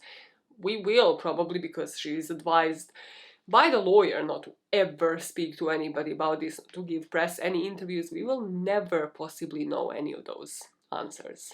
4 days after Annamarie's death, the district attorney's office would announce the cause of death, which would be strangulation. This would be the first homicide in Granby in 3 decades. And less than a week later, the reports started circulating that Cara will soon be charged with murder. So let us speak about this autopsy report. And I'm warning you, it's graphic. We have to speak about it now and then mention certain bits of it at trial, but it's important for you to understand just the level, the severity of these injuries, and to see it possibly for what it is. Because I feel like when you ignore certain details, you cannot see the full picture. Days later, the ME releases the autopsy report, and the questions about Annamarie's death begin to mount. She did have some pretty bad wounds to her head. Those head wounds could have rendered her unconscious, it could have dazed her, it would have made her less able to fight off her assailant. The blows to the head may have disorientated her, but what killed her was somebody strangled her. So a medical examiner determined that Annamarie died 6 to 8 hours before the police found her, which would mean Cara was still in the house along with Brianna. The cause of death was strangulation, but the victim also suffered extensive bruising and deep scalp wounds. They counted 23 bruises on Annamarie's legs, arms, and other places. She also had several deep head lacerations that penetrated to her skull. Burst capillaries on her eyelids and wounds to the neck muscles would indicate that she died of strangulation, a process that takes at least for minutes. And they would later determine that it wasn't done with a ligature, that it was manual strangulation, as if somebody did it with their own two hands. You would think with this cause of death, right, that the DA office will have a slam dunk, even if it was an accident. At best, it will be a mercy kill. This is yet another thing that we might never have answers to. Like, if Cara was behind this, there is never an explanation as to why strangle her. Because if she was pushed down the stairs, possibly there was still a chance for Cara not to die. Possibly, for Annamarie not to die, sorry. Possibly Cara could have still called 911 and saved her wife's life. I don't know. I don't think we will ever know. I don't think that that was ever explained. Was there a chance with the bruises that she has sustained for Annamarie to live? And that is just heartbreaking on so many levels, that somebody, whoever you think it might be, had strangled this woman after possibly she had a chance to live. What proceeds, right, will be, because I'm telling you, it's not a slam dunk. We're still here, 2023. This happened in 2010. So for 19 months, the police is going to be investigating this, making the case for the trial, and only then Cara will be arrested in Rhode Island, where she was all of this time living with Brianna, who at this point, at the point of the arrest, would be 4 years old. So defense would use the length of the investigation in their favor. They would make an argument like, if this case was so strong, why did it take the DA office? Why did it take the prosecution 19 months to establish the case for probable cause? But then the prosecution would say that they worked hard to eliminate everybody else, and once they did, all of the paths would lead to one person. This brings us to the alibis that Carla, the girlfriend / lover, right, and Mark had. So there are only two other suspects, because remember, never investigated Mike, never looked at anybody cat, never looked at anybody else, never looked at any cat owners, anything like that, right? So Mark is going to give them a couple of versions of events. Dateline says it was about 2 or 3. At first, he's going to say that he was at home all of the afternoon on the day that Annamarie was murdered, but then when they re-interviewed him, he said he had gone to a furniture store with his wife and daughter later that afternoon. And then the police is going to actually look into everything a bit further, and they're going to confront him with receipts months after. And this is when he would admit, like, yeah, I went to Walmart to buy a pair of sweatpants, and then to another supermarket to buy a bag of cat litter. Which on one hand, it would be sus, like, right, if this man just off the top of his head came through with the alibi, like, pulled out the receipts out of his pockets, like, I would be like, okay, this man is guilty. Like, if somebody was just like, yeah, no photographic memory on this date when somebody was killed, this is exactly what I was doing, like, I would be extremely suspicious of that. But also, why hide something if you can support it with receipts? Was it possibly, these are speculations by people online, because what he was buying was cat litter, or the new pants? Like, why was he buying new pants? Was there something incriminating on the old ones that he had to, like, dispose of? He also gave the police DNA and fingerprint samples, granted them the access to his bank and cell phone records, so they confirmed everything else. And he would say, like, his alibi kept changing because of the emotional distress. Like, his friend and somebody that he loved and had deep emotional connection, as we are very well aware of, had just passed away. Then something else that they found suspicious when it comes to Mark, remember the sleeping bag, the $20 sleeping bag that they have used and shared, traded off during shifts? Well, it was said that Mark had brought that sleeping bag to the house that he shared with his wife, and after Annamarie's death, he would still sleep in it for months. And people just found that to be, like, super sus, odd. What is this connection? What kind of relationship did he have with Annamarie? And we truly witnessed both him and Carla, like without a shred of a doubt, have some emotional dependence on this woman. And that brings me to Carla and her alibi. She also had like probably actually rock solid alibi compared to Mark. She was at the gym and there was a log of when she entered the gym and when she exited it. And something that again stood out to the police is like she enters the gym around 3 p.m., works out, goes for a run, and then returns back to the gym and leaves at around 7 p.m. So on the stand, when she actually would be in the witness stand at the trial, they ask her like, why go for a run? And she says, well, I can't control the weather, like it stopped raining, I went for a run and then came back to the gym. But they had like surveillance footage from that parking lot as well, and they confirmed it's her. So she was apparently nowhere near that household. The way that the police found it sus that Mark brought a sleeping bag home and then like slept in it, Carla would later say that after Annamarie's death, well, rather when they checked for her logs, they noticed that she would call Annamarie's cell phone over 20 times just to hear her voice. And they would find this suspicious along with her like being a police officer, possibly, you know, knowing the tips and tricks of like how to avoid the justice system. But because of her alibi checking out, they also contributed this to just like the emotional bond. And this reminded me, I don't want to cry, okay? But are there any Jane the Virgin fans in the audience? You know, like when Michael dies and Jane still years later keeps calling his voicemail just because his voice is on the voicemail, like leaving the actual message, like that is it. That is why people do it. Like if your voice is saying something silly or whatever, like it still means to people. There is still that emotional attachment. So again, with the sleeping bag and then this, like, do I fully understand it? No, but both of these people were attached to Annamarie. It just speaks about what kind of person she was. Yes, she had her issues.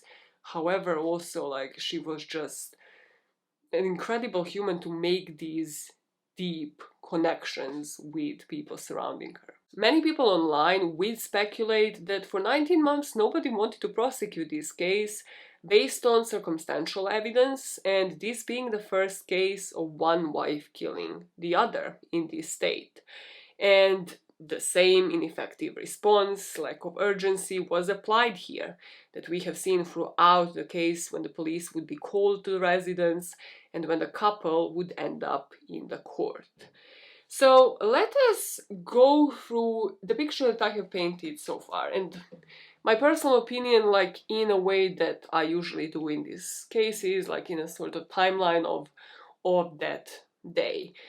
For me, I'm not going to lie, this story that I have written up flows a lot better than a lot of other stories in other videos that you can find on this channel. But then I'm going to like hand it over to you. You can tell me what you think had happened, and we are gonna go and discuss the multiple trials that Cara Rintala would have, right? So the way that I see this, right, my thought process is Annamarie's shift ends. Both of them are still kind of in the arguing mode because we don't have like the text messages to prove this, right? But like because of the tensions from the last night of Mike coming over with the beers, they are still arguing. Anna comes home and the argument moves on from texts to in person. She doesn't respond to calls or texts after 12:30 p.m. So if something had happened, probably happened between that point and 3 p.m. We never have it explained why the basement door was open. That is something that I would love to see from the fourth trial, right? Like, was either of them headed there, or what was the reason? Like, why was Anne headed to the basement? Like, even if she was to be taking a nap, like, what would she be doing before the nap that had to do with the basement? For whatever reason, the basement door is open and is pushed down the stairs or hit with something, and then she falls. And once Cara realizes just how severe the injuries are, she goes on and strangles her wife. She then cleans up the basement, takes the rag and any other items, puts them in the truck, and as the final red herring, she uses the shovel to create these door marks, but forgets to make the bed, for example. She creates her alibi and then upon return takes the daughter to the neighbor, and this is when allegedly the pain comes in. And when she's sure the police is on their way, she goes down the basement stairs to hold her wife. One major flaw that I heard as I was reading this out loud to myself, which just makes for a great Wednesday evening, where is Brianna during all of this staging in this case, right? So in the court document, then I found this piece of information. And this is why I'm saying, when you look at all of the small details, this story just makes sense, right? So the court document says the paramedic was there, and because they all work with Cara, like, you know, they went upstairs to like question her, for her to change his clothes. They treated her like really nice, cool. They asked Cara when was the last time that she had seen Anne, and she told them it was around Brianna's nap time, 2 to 4, but probably closer to 2. Now, earlier, I have told you, based on Cara's story, Brianna apparently resisted this nap. So they might have left, according to that account, as early as 1:30 or as late as 3 p.m. But what if she didn't? What if Brianna did not resist the nap? What if she did take her nap and due to that she didn't hear any commotion? I would like to know your version of events, as always, like the way it flows for you. If it is an intruder with the best timing in the world, who is it? Is it one of the other parties that would have the motive that Anne had racked up so much debt on their credit cards? And how? How does it flow? Like, how does it flow in their cases? Like, or what would you like to see from the fourth trial in order for the story to just make sense? Something to note here, Brianna would be interviewed. I couldn't find the transcript to see, like, does she remember anything? I mean, she was 2.5. Like, I don't even think you can have, like, first memories at this point. I don't think that she would have remembered anything. Like, did she see the paint? What color was the paint? Like, things like that that would probably then raise up some red flags or answer some questions, right? But this is what brings us to 3 trials and the 4th upcoming of Cara Rintala, where eventually what will take the main stage will be that paint. So first trial, we have the most amount of information. So in the opening statements, the prosecution would offer the insight into their lives, like the chronic arguing between the two of them, saying that in the end, as the result of this, Cara ended the marriage once and for all with her own 2 hands. They would portray the financial and emotional pressures of the marriage, the chronic arguing, the persistent physical violence, culminating in this hysteria during the last shift that Annamarie had, causing Cara to snap.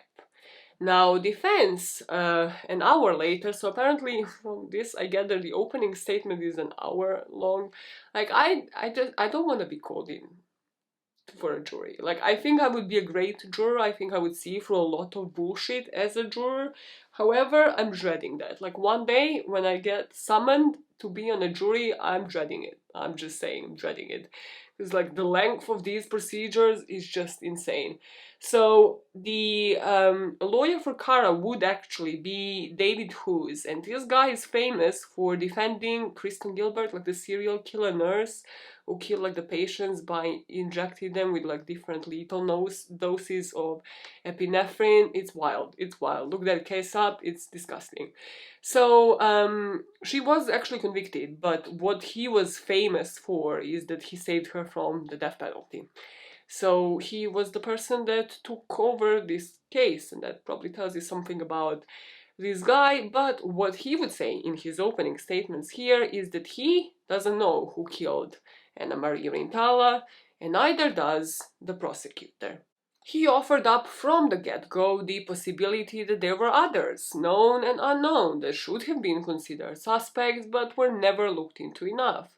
He mentioned by name Mark Oleksak and the former lover, Carla Danielle, that investigators ignored all of them because they were so convinced from the start that Cara Rintala murdered her wife. There will be 3 main blows for the prosecution here. there will be no testimony for anybody else about Cara's abusive nature from before. And this is why I find it so crucial to find background on these people, like to see why this makes sense, like what the motive could have been. But apparently, according to the police, there was never like any history with anybody else before this marriage. Then there was never any discussion on how the paint changed color from pink to white at this trial, okay? They will finally clock onto this, like, at, I think, trial number 3 only, that like, oh, this might be something that is worth explaining to people. And the crime scene pictures taken in the dimly lit basement failed to show the pink color. Now, as for the rag that was found in the trash can, again, there was dispute whether or not Annamarie's blood was on it, and the test showed that the DNA taken was so degraded nobody could say for sure whether or not it was even stained or if the blood was human. When the autopsy results were presented, the medical examiner also changed the time of death from initially they put unknown, so like they would kind of always say like, yeah, 6 to 8 hours, you can't really determine or like pinpoint the exact time, but here now they were saying it was between 11 and 1, and this was for the defense, right?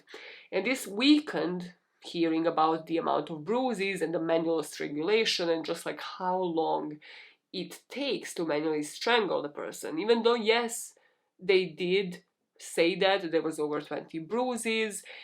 And, you know, the defense was saying it was consistent with falling down the stairs. Again, something that I couldn't see anywhere, I think, because like everybody's focusing like all of these injuries were sustained during this fall.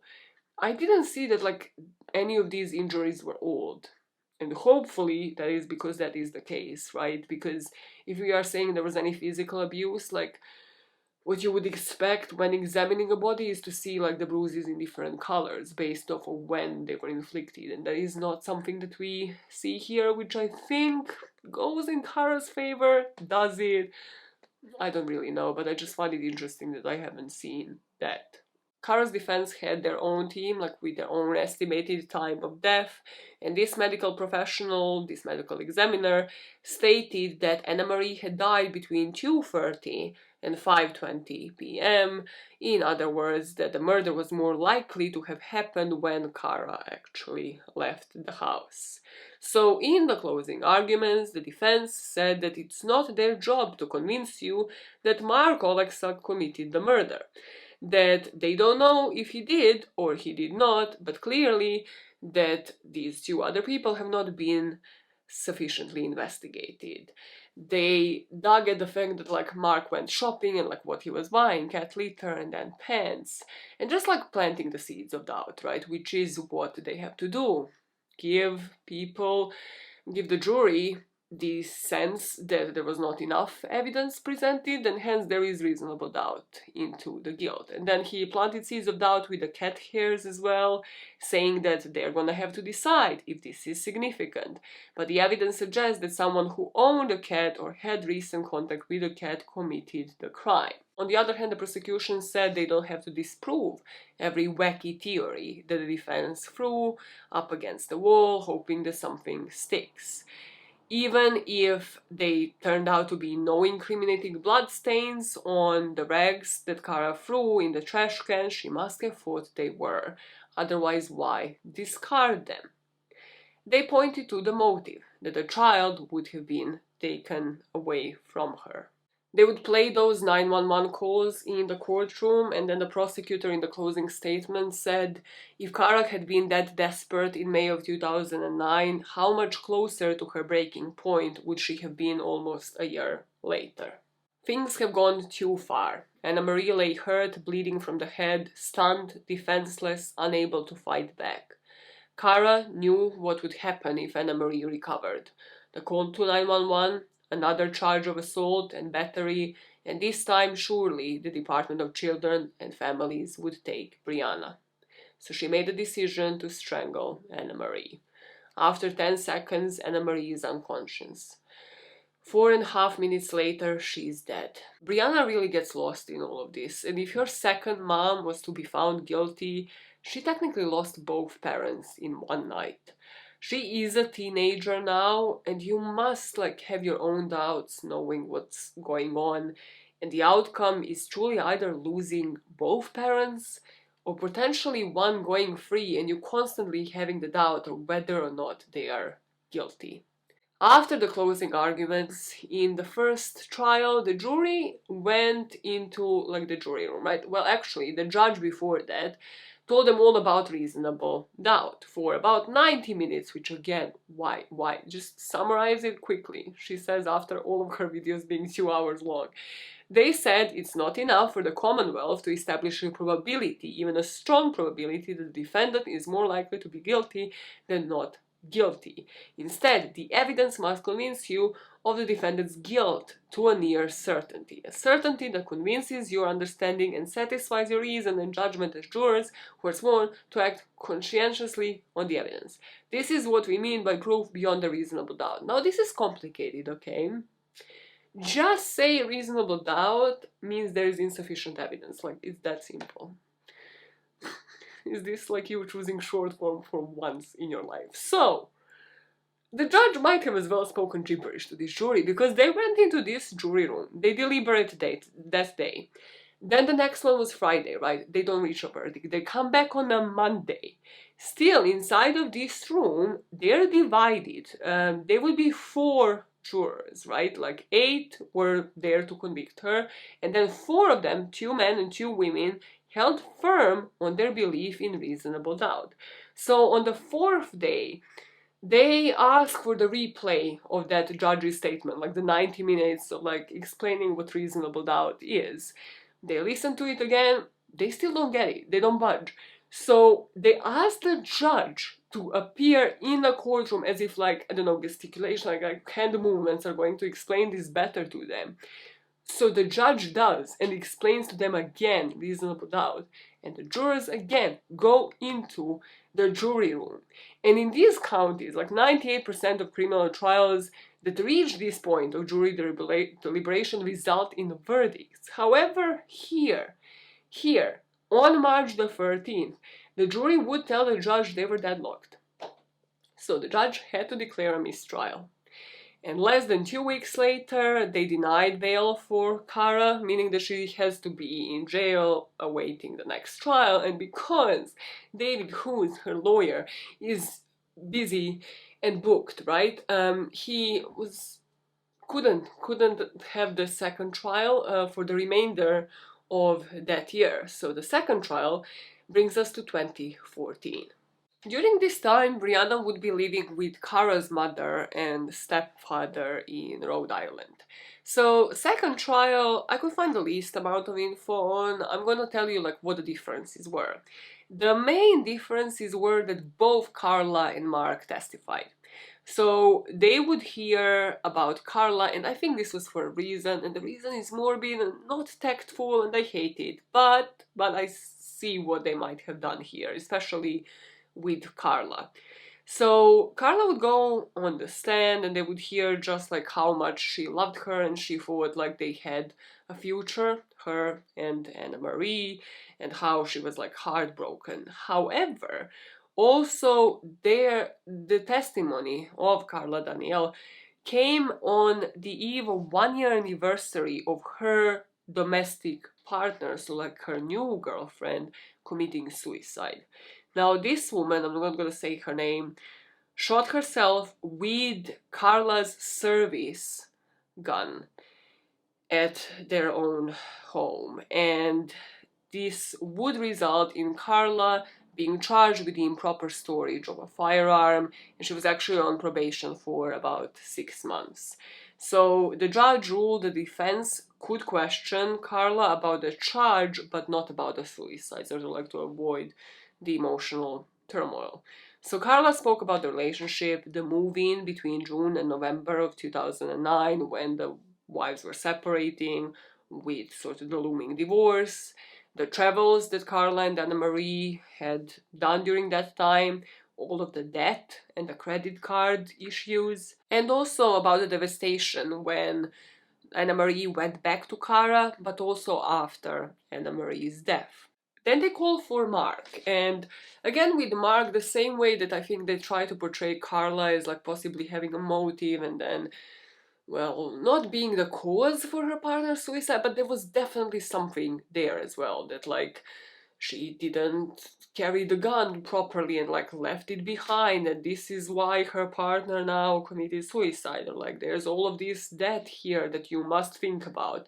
With Mark, again, I feel like they were trying to get him to say certain things that would then convince the jury that maybe he is the plausible suspect. The picture that Mark gave of Annamarie is that she was leading him on for multiple different reasons, mostly financial, right? That he believed, based off of their talks, if she wasn't gay and he wasn't married, they might date and eventually get married themselves. He said, I believe I had a financial affair with her and I had an emotional affair with her. He told the court about the times that he would send flowers for Annamarie with a card saying, I will always love you, whether we date or just stay friends. Know that I will always love you and care about you. The jury would hear about the credit cards and about all of the debt in Mark's case as well.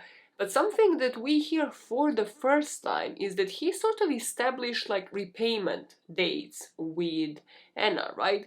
He was taking steps to ensure that he gets the money back, but he was also doing it, this is why men, because he wanted to ensure that like the credit statements, that the fact that he is in debt, that those statements don't reach home. However, eventually, obviously, they did, and then his wife was pissed and didn't fully understand the situation up until literally his name was brought up after this murder. From Mark, they found out with the credit that he had given her that Annamarie would buy Christmas gifts for the family, including the surround sound system for her wife, that she would use it to pay for a cruise for her parents as well. So like those were kind of like the big expenses that she would have with the money that she borrowed from him. And then they hear about a repayment, right?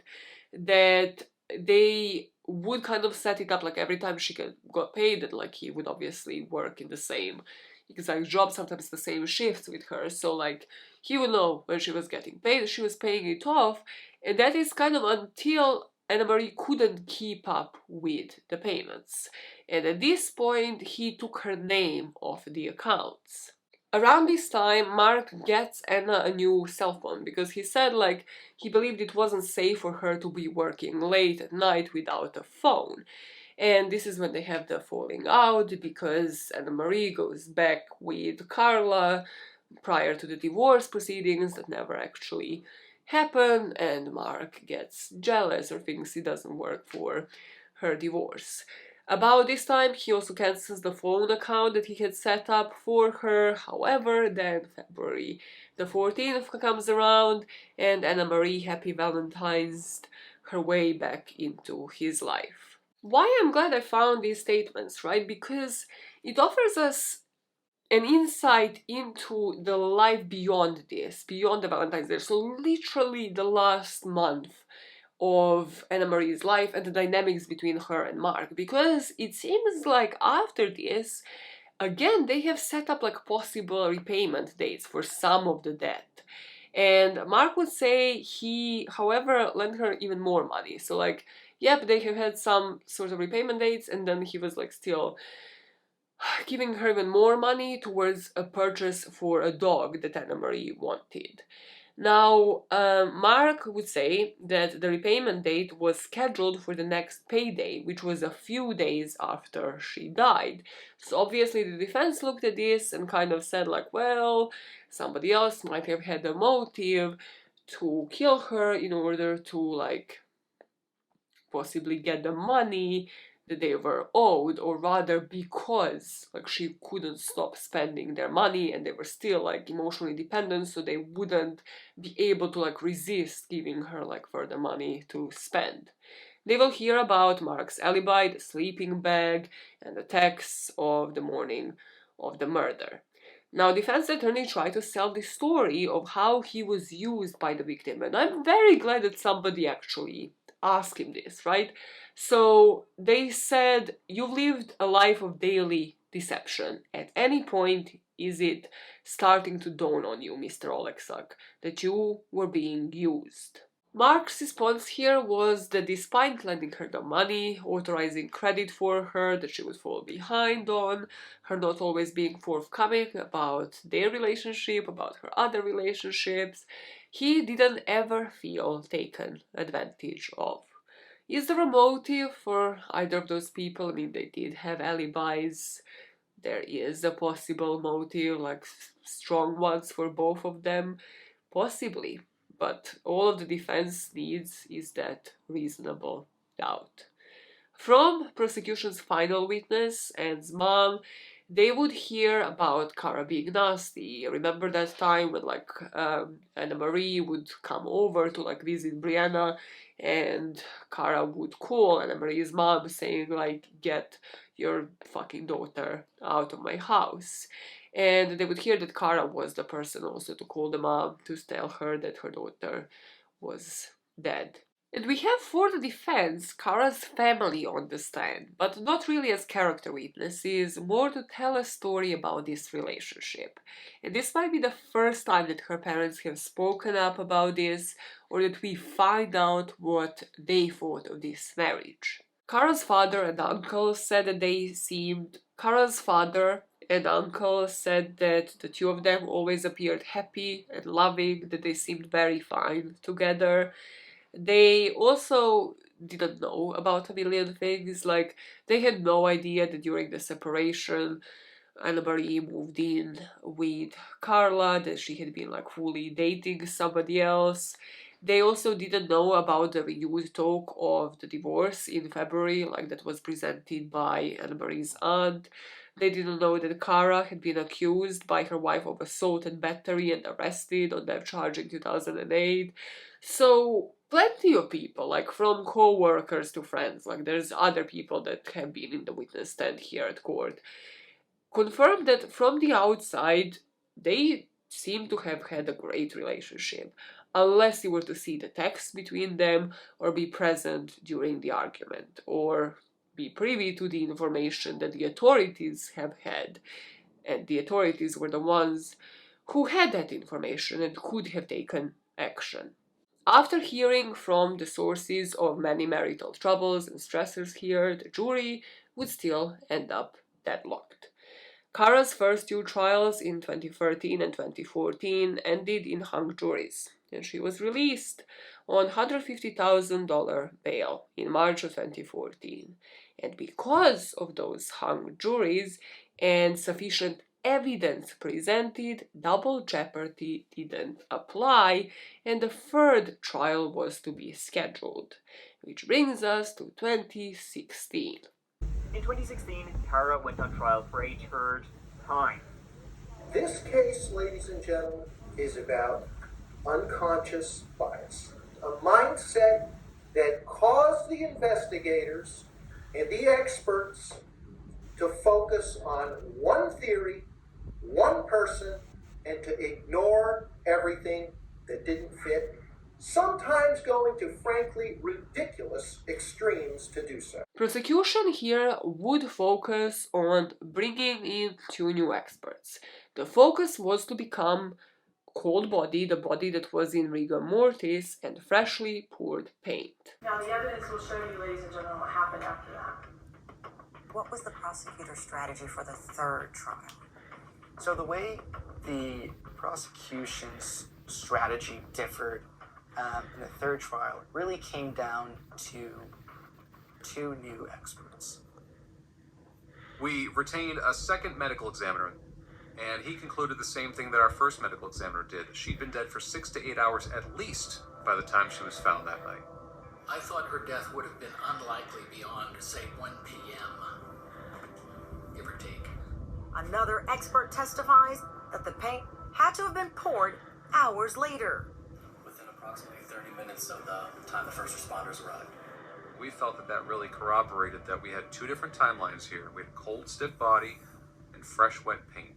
I couldn't find the documents I'm about to refer to, but I have found articles speaking how the prosecution finally focused on portraying strangulation for the jury, which is traumatizing. I can only imagine how traumatizing it is, and truly I think like we have to put some respect to Annamarie's parents for sitting through what is to be fourth trial, like sitting through 3 trials, and now the 4th one, still like, every single time, like coming to this courtroom to see justice happen for your daughter, like for 13 years. For 13 years, you show up every single time, as disturbing as the evidence that is to be presented is.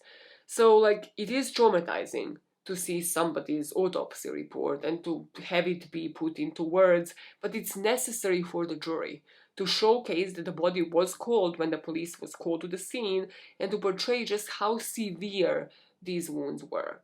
So they had, and I think this is again the retired deputy medical examiner, Dr. Joan Richmond. She was the one that keeps popping up. She was the one that did the medical report and then is always called to the witness stand in these trials.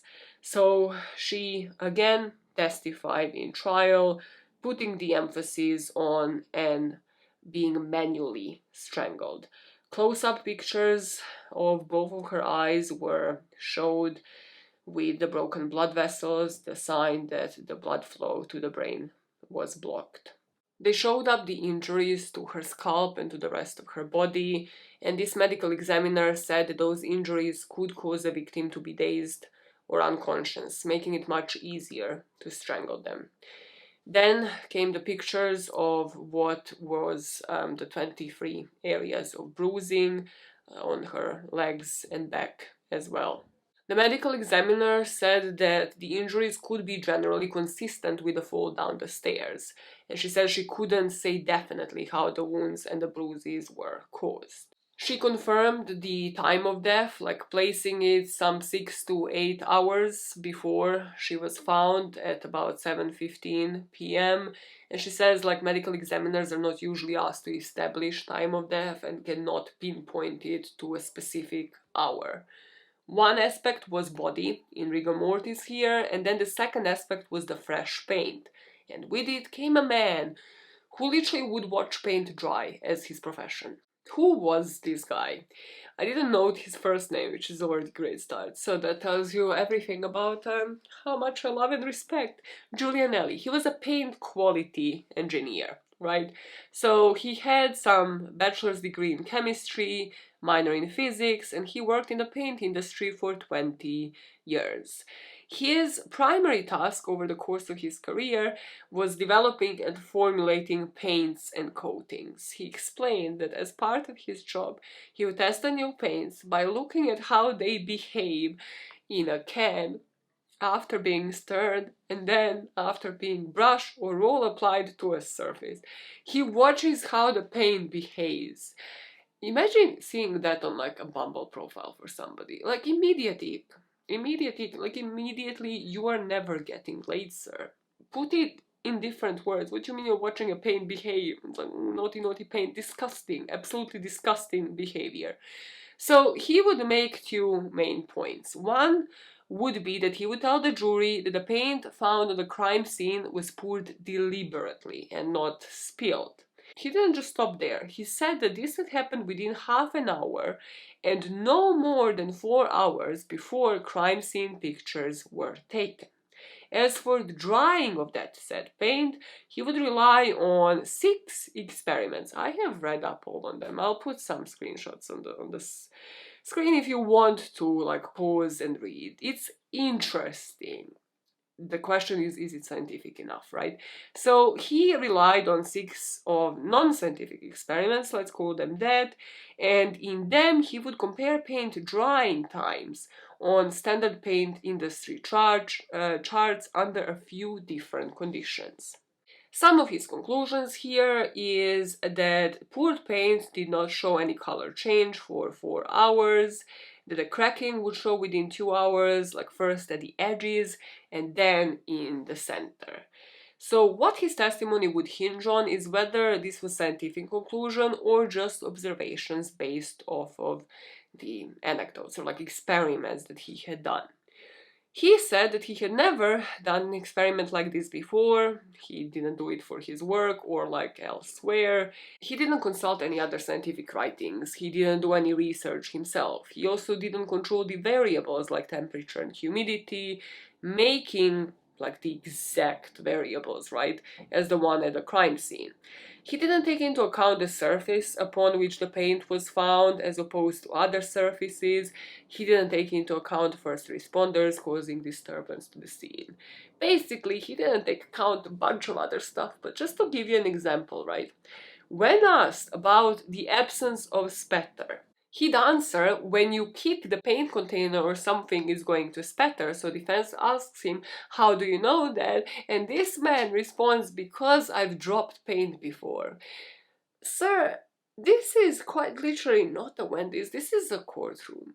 This is a profession, this is a place where you need better answers. I'm just gonna say that and shut my fucking dirty little mouth.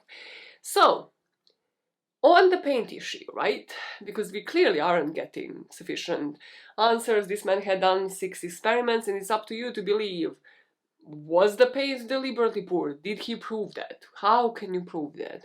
How long did it take for the paint to dry? That is one thing that I think we should get the information on from the 4th trial. So I would like somebody to answer how long it takes the paint to turn from pink to white. Like a manufacturer must know that, like people behind the actual production of the bloody paint. And then compare that knowledge with the actual timestamps of the pictures taken by the officers. Like this shouldn't be this hard. This shouldn't take 13 years. There must be timestamps logged somewhere. It should be easy to prove or disapprove, even if it's impossible to prove whether it was spilled or poured and how. Like, this is the part that we should get, and then, like, shut the hell up on the paint beyond that. Like, just give me timestamps and then give me how long is the paint supposed to take to dry. After all of these testimonies came the closing statements. The wrong person is sitting in that chair. No one but the defendant could have committed this crime. No one but her did. And I'd ask you to find her guilty of murder. Thank you. Unlike the first 2 trials, this jury comes back with a verdict. We were just all sort of waiting for that moment to finally, after 6 years and 3 trials, to be at this point. Commonwealth versus Cara Rintala, charging the defendant with murder. How do you, the jury, unanimously find the defendant? I am very much so of the opinion that Cara Rintala believed she was going to walk out of that courthouse. She's guilty of murder first degree. We were looking to affirm what we thought the evidence showed, that Cara Rintala killed Annamarie, her wife. So the jury not only found that, but they found that it was deliberately premeditated. The prosecution was not suggesting that Cara planned this murder in advance, rather it could have been a minute before, but there was definitely premeditation involved. Here, after 4 hours of deliberation, the jury finds Cara Rintala guilty. That conviction would end up being overturned in September of 2021, when the Massachusetts Supreme Judicial Court ruled that certain testimony was prejudicial and should not have been allowed. I don't know if you can just tell what whose testimony. The court found that Giulianelli lacked the necessary expertise, the way I would be fuming, the way I would be fighting for my life in a group chat at this very moment, right, to offer such testimony, and that the information likely swayed the jury's verdict. With the appeal, Cara had challenged the admission of his testimony as to the victim's time of death, as well as his testimony related to the time and manner in which the paint was either poured or spilled on, under, and around the victim in the basement where she was found. And also, what Cara argued for, rather her lawyers, right, was that retrial, as well as the manner in which the Commonwealth presented its evidence at the 3rd trial, violated her constitutional rights. So that part didn't really work, because nothing violated her constitutional rights there. Like, yes, they had taken into consideration what she had said about the said expert, and unfortunately it meant that this led to an overturned verdict and another trial. However, Still, double jeopardy does not apply. The verdict here was just overturned, and that brings us to her going out on bail, $50,000 in this case. The court actually allowed her to move in with her family in Rhode Island pending the new trial. Latest updates in that case. Paris. Chris, Jordan, Cara Rintala is on her way to her parents' house in Rhode Island, where she will now stay with her daughter until her next trial. Cara Rintala is accused of murdering her wife back in 2010, and on Tuesday, she was allowed to head home to live with her family in Rhode Island as she awaits a fourth trial. Her case is very unique since she's been tried 3 different times for the charge of first-degree murder. The first 2 times ended in a hung jury, and the third time she was convicted, but the verdict was overturned. The only difference was unreliable and ultimately inadmissible so-called expert opinion testimony that the SJC held was admitted in error. Western Mass News was there Tuesday morning for a bail hearing that was held for Rintala. Defense asked that she be released on personal recognizance and permitted to live with her parents and daughter in Rhode Island. They cited her previous success while out on bail, as well as her background, for reasons why the judge granted the request. From what I have seen, yet again would love to be proven wrong here, she moved in with her family, meaning her now teenage daughter Brianna. And I just have to wonder, if Cara were a man, would a judge be placing a daughter to live with them? In July last year, a judge would also allow a defense motion for Cara to go on a vacation with her daughter. They just went on a holiday and they extended like the curfew that she had from 6 p.m. to 10 p.m. by 1 hour each night. Prosecution just didn't object. Somebody please object. Somebody start objecting. Like, that would be really fucking amazing in this story. Like, somebody just start objecting so that we don't have a potential, an alleged murderer living with their own daughter, who also witnessed a lot of this abuse going on under her roof. Since then, the Superior Court judge said the trial will begin with jury selection on Wednesday, September 6, 2023. Cara, now a resident of Rhode Island, was in the courtroom when this was announced, and at this moment in time she's 56 years old, which I find to be insane. Like, she was 43 years old at the time in 2010, and now she's 56, still going for her 4th trial. The trial is expected to last 3 to 4 weeks. So in October this year, we should have one final answer. I put a question mark there, unless there's another hung jury or another successful appeal. This reminded me of a quote that I found was made by Sir William Blackstone, who I also found was a Tory, so I'm not saying I'm 100% comfortable with saying this quote, but again, I wanna cite the source, I guess. The quote in writing by him from 1769 is the following: "The law holds that it is better that 10 guilty persons escape than that one innocent person be convicted. Reasonable doubt refers to insufficient evidence that prevents a jury from convicting a person of a crime. This is the case where either, you see, the jury only had circumstantial evidence to work with 3 times before, where even later this year they will find flaws in the story presented to them by the prosecutors. Or you see the alternative, where one woman got what she wanted, her wife out of the picture and her daughter all to herself. In the latter case, you have someone who for 13 years got away with a crime for which they had a motive combined with the means and the opportunity, and they might walk free again." And that is the story of the murder of Annamarie Cochrane Rintala.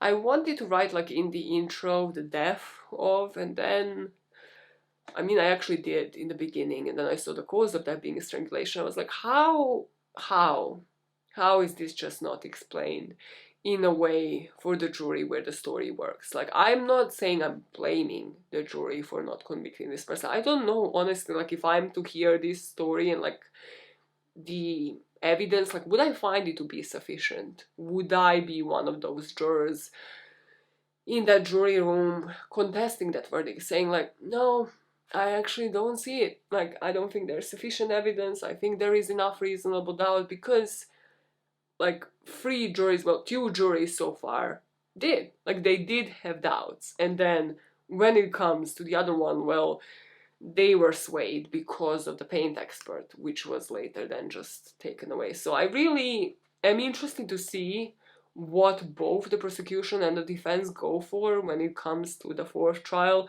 I would love some stories explained, like from the cat hairs to the small details that I have emphasized on in the story. Like, embed them, paint a picture for the jurors. And then, yeah, obviously, for the defense, they just have to plant seeds of somebody else could have done it, somebody else could have done it. But that, again, I don't know if I would find that to be reasonable doubt. It would put some doubt in my head. However, you know, would it be reasonable? Or is a certain story just common sense? Like, yes, I have pointed it like to all of the gaps in that story. However, does it still flow? Is it still more of like a common sense? Like, does it flow better compared to anything else? I don't know. You let me know. Would you be convinced? Would you be one of the jurors fighting for her to walk free? Because, yes, possibly it is better for hundreds and hundreds of people to walk free instead of one innocent person to be convicted. I mean, there are reasons why Innocence Project is around, and all of those organizations fighting to appeal for the people to be released. Let me know what you think about this case. Let me know also, like, in your opinion, what can be done to educate certain bodies of authority, right, on same-sex violence, on how to respond to calls in same-sex households, and how those should be dealt in front of a judge. Because I think this story could have been prevented on so many occasions. So many occasions people could have stepped in. And by people, I do mean whoever decided to strangle Annamarie as well. But definitely the authorities could have stepped in long before, years before her death. And that is the part that kills me in this story. That is truly the part that is most devastating, that nobody did something. And this is why I'm here today, telling you the story of Annamarie. But I will be here with you probably 2 weeks from now with another deep dive. So if you are interested in more deep dives, trying to dig into all of the details in order to understand the story, because we have the need. We gotta sweat it. Have I been sweating? Can you see it's humid as hell in the UK? Yep. I have been sweating, I have been sick, but I have pushed through to tell you this story, and I will do the same for another one. So if you are here to struggle with me and understand all the details, make sure you like and subscribe, and I shall be seeing you then. Maya out, Maya out. Maya needs a shower, so she needs to be out and like, so gross. Such a gross human being. Anyways, see you at Pride, I guess. Bye guys. Bye.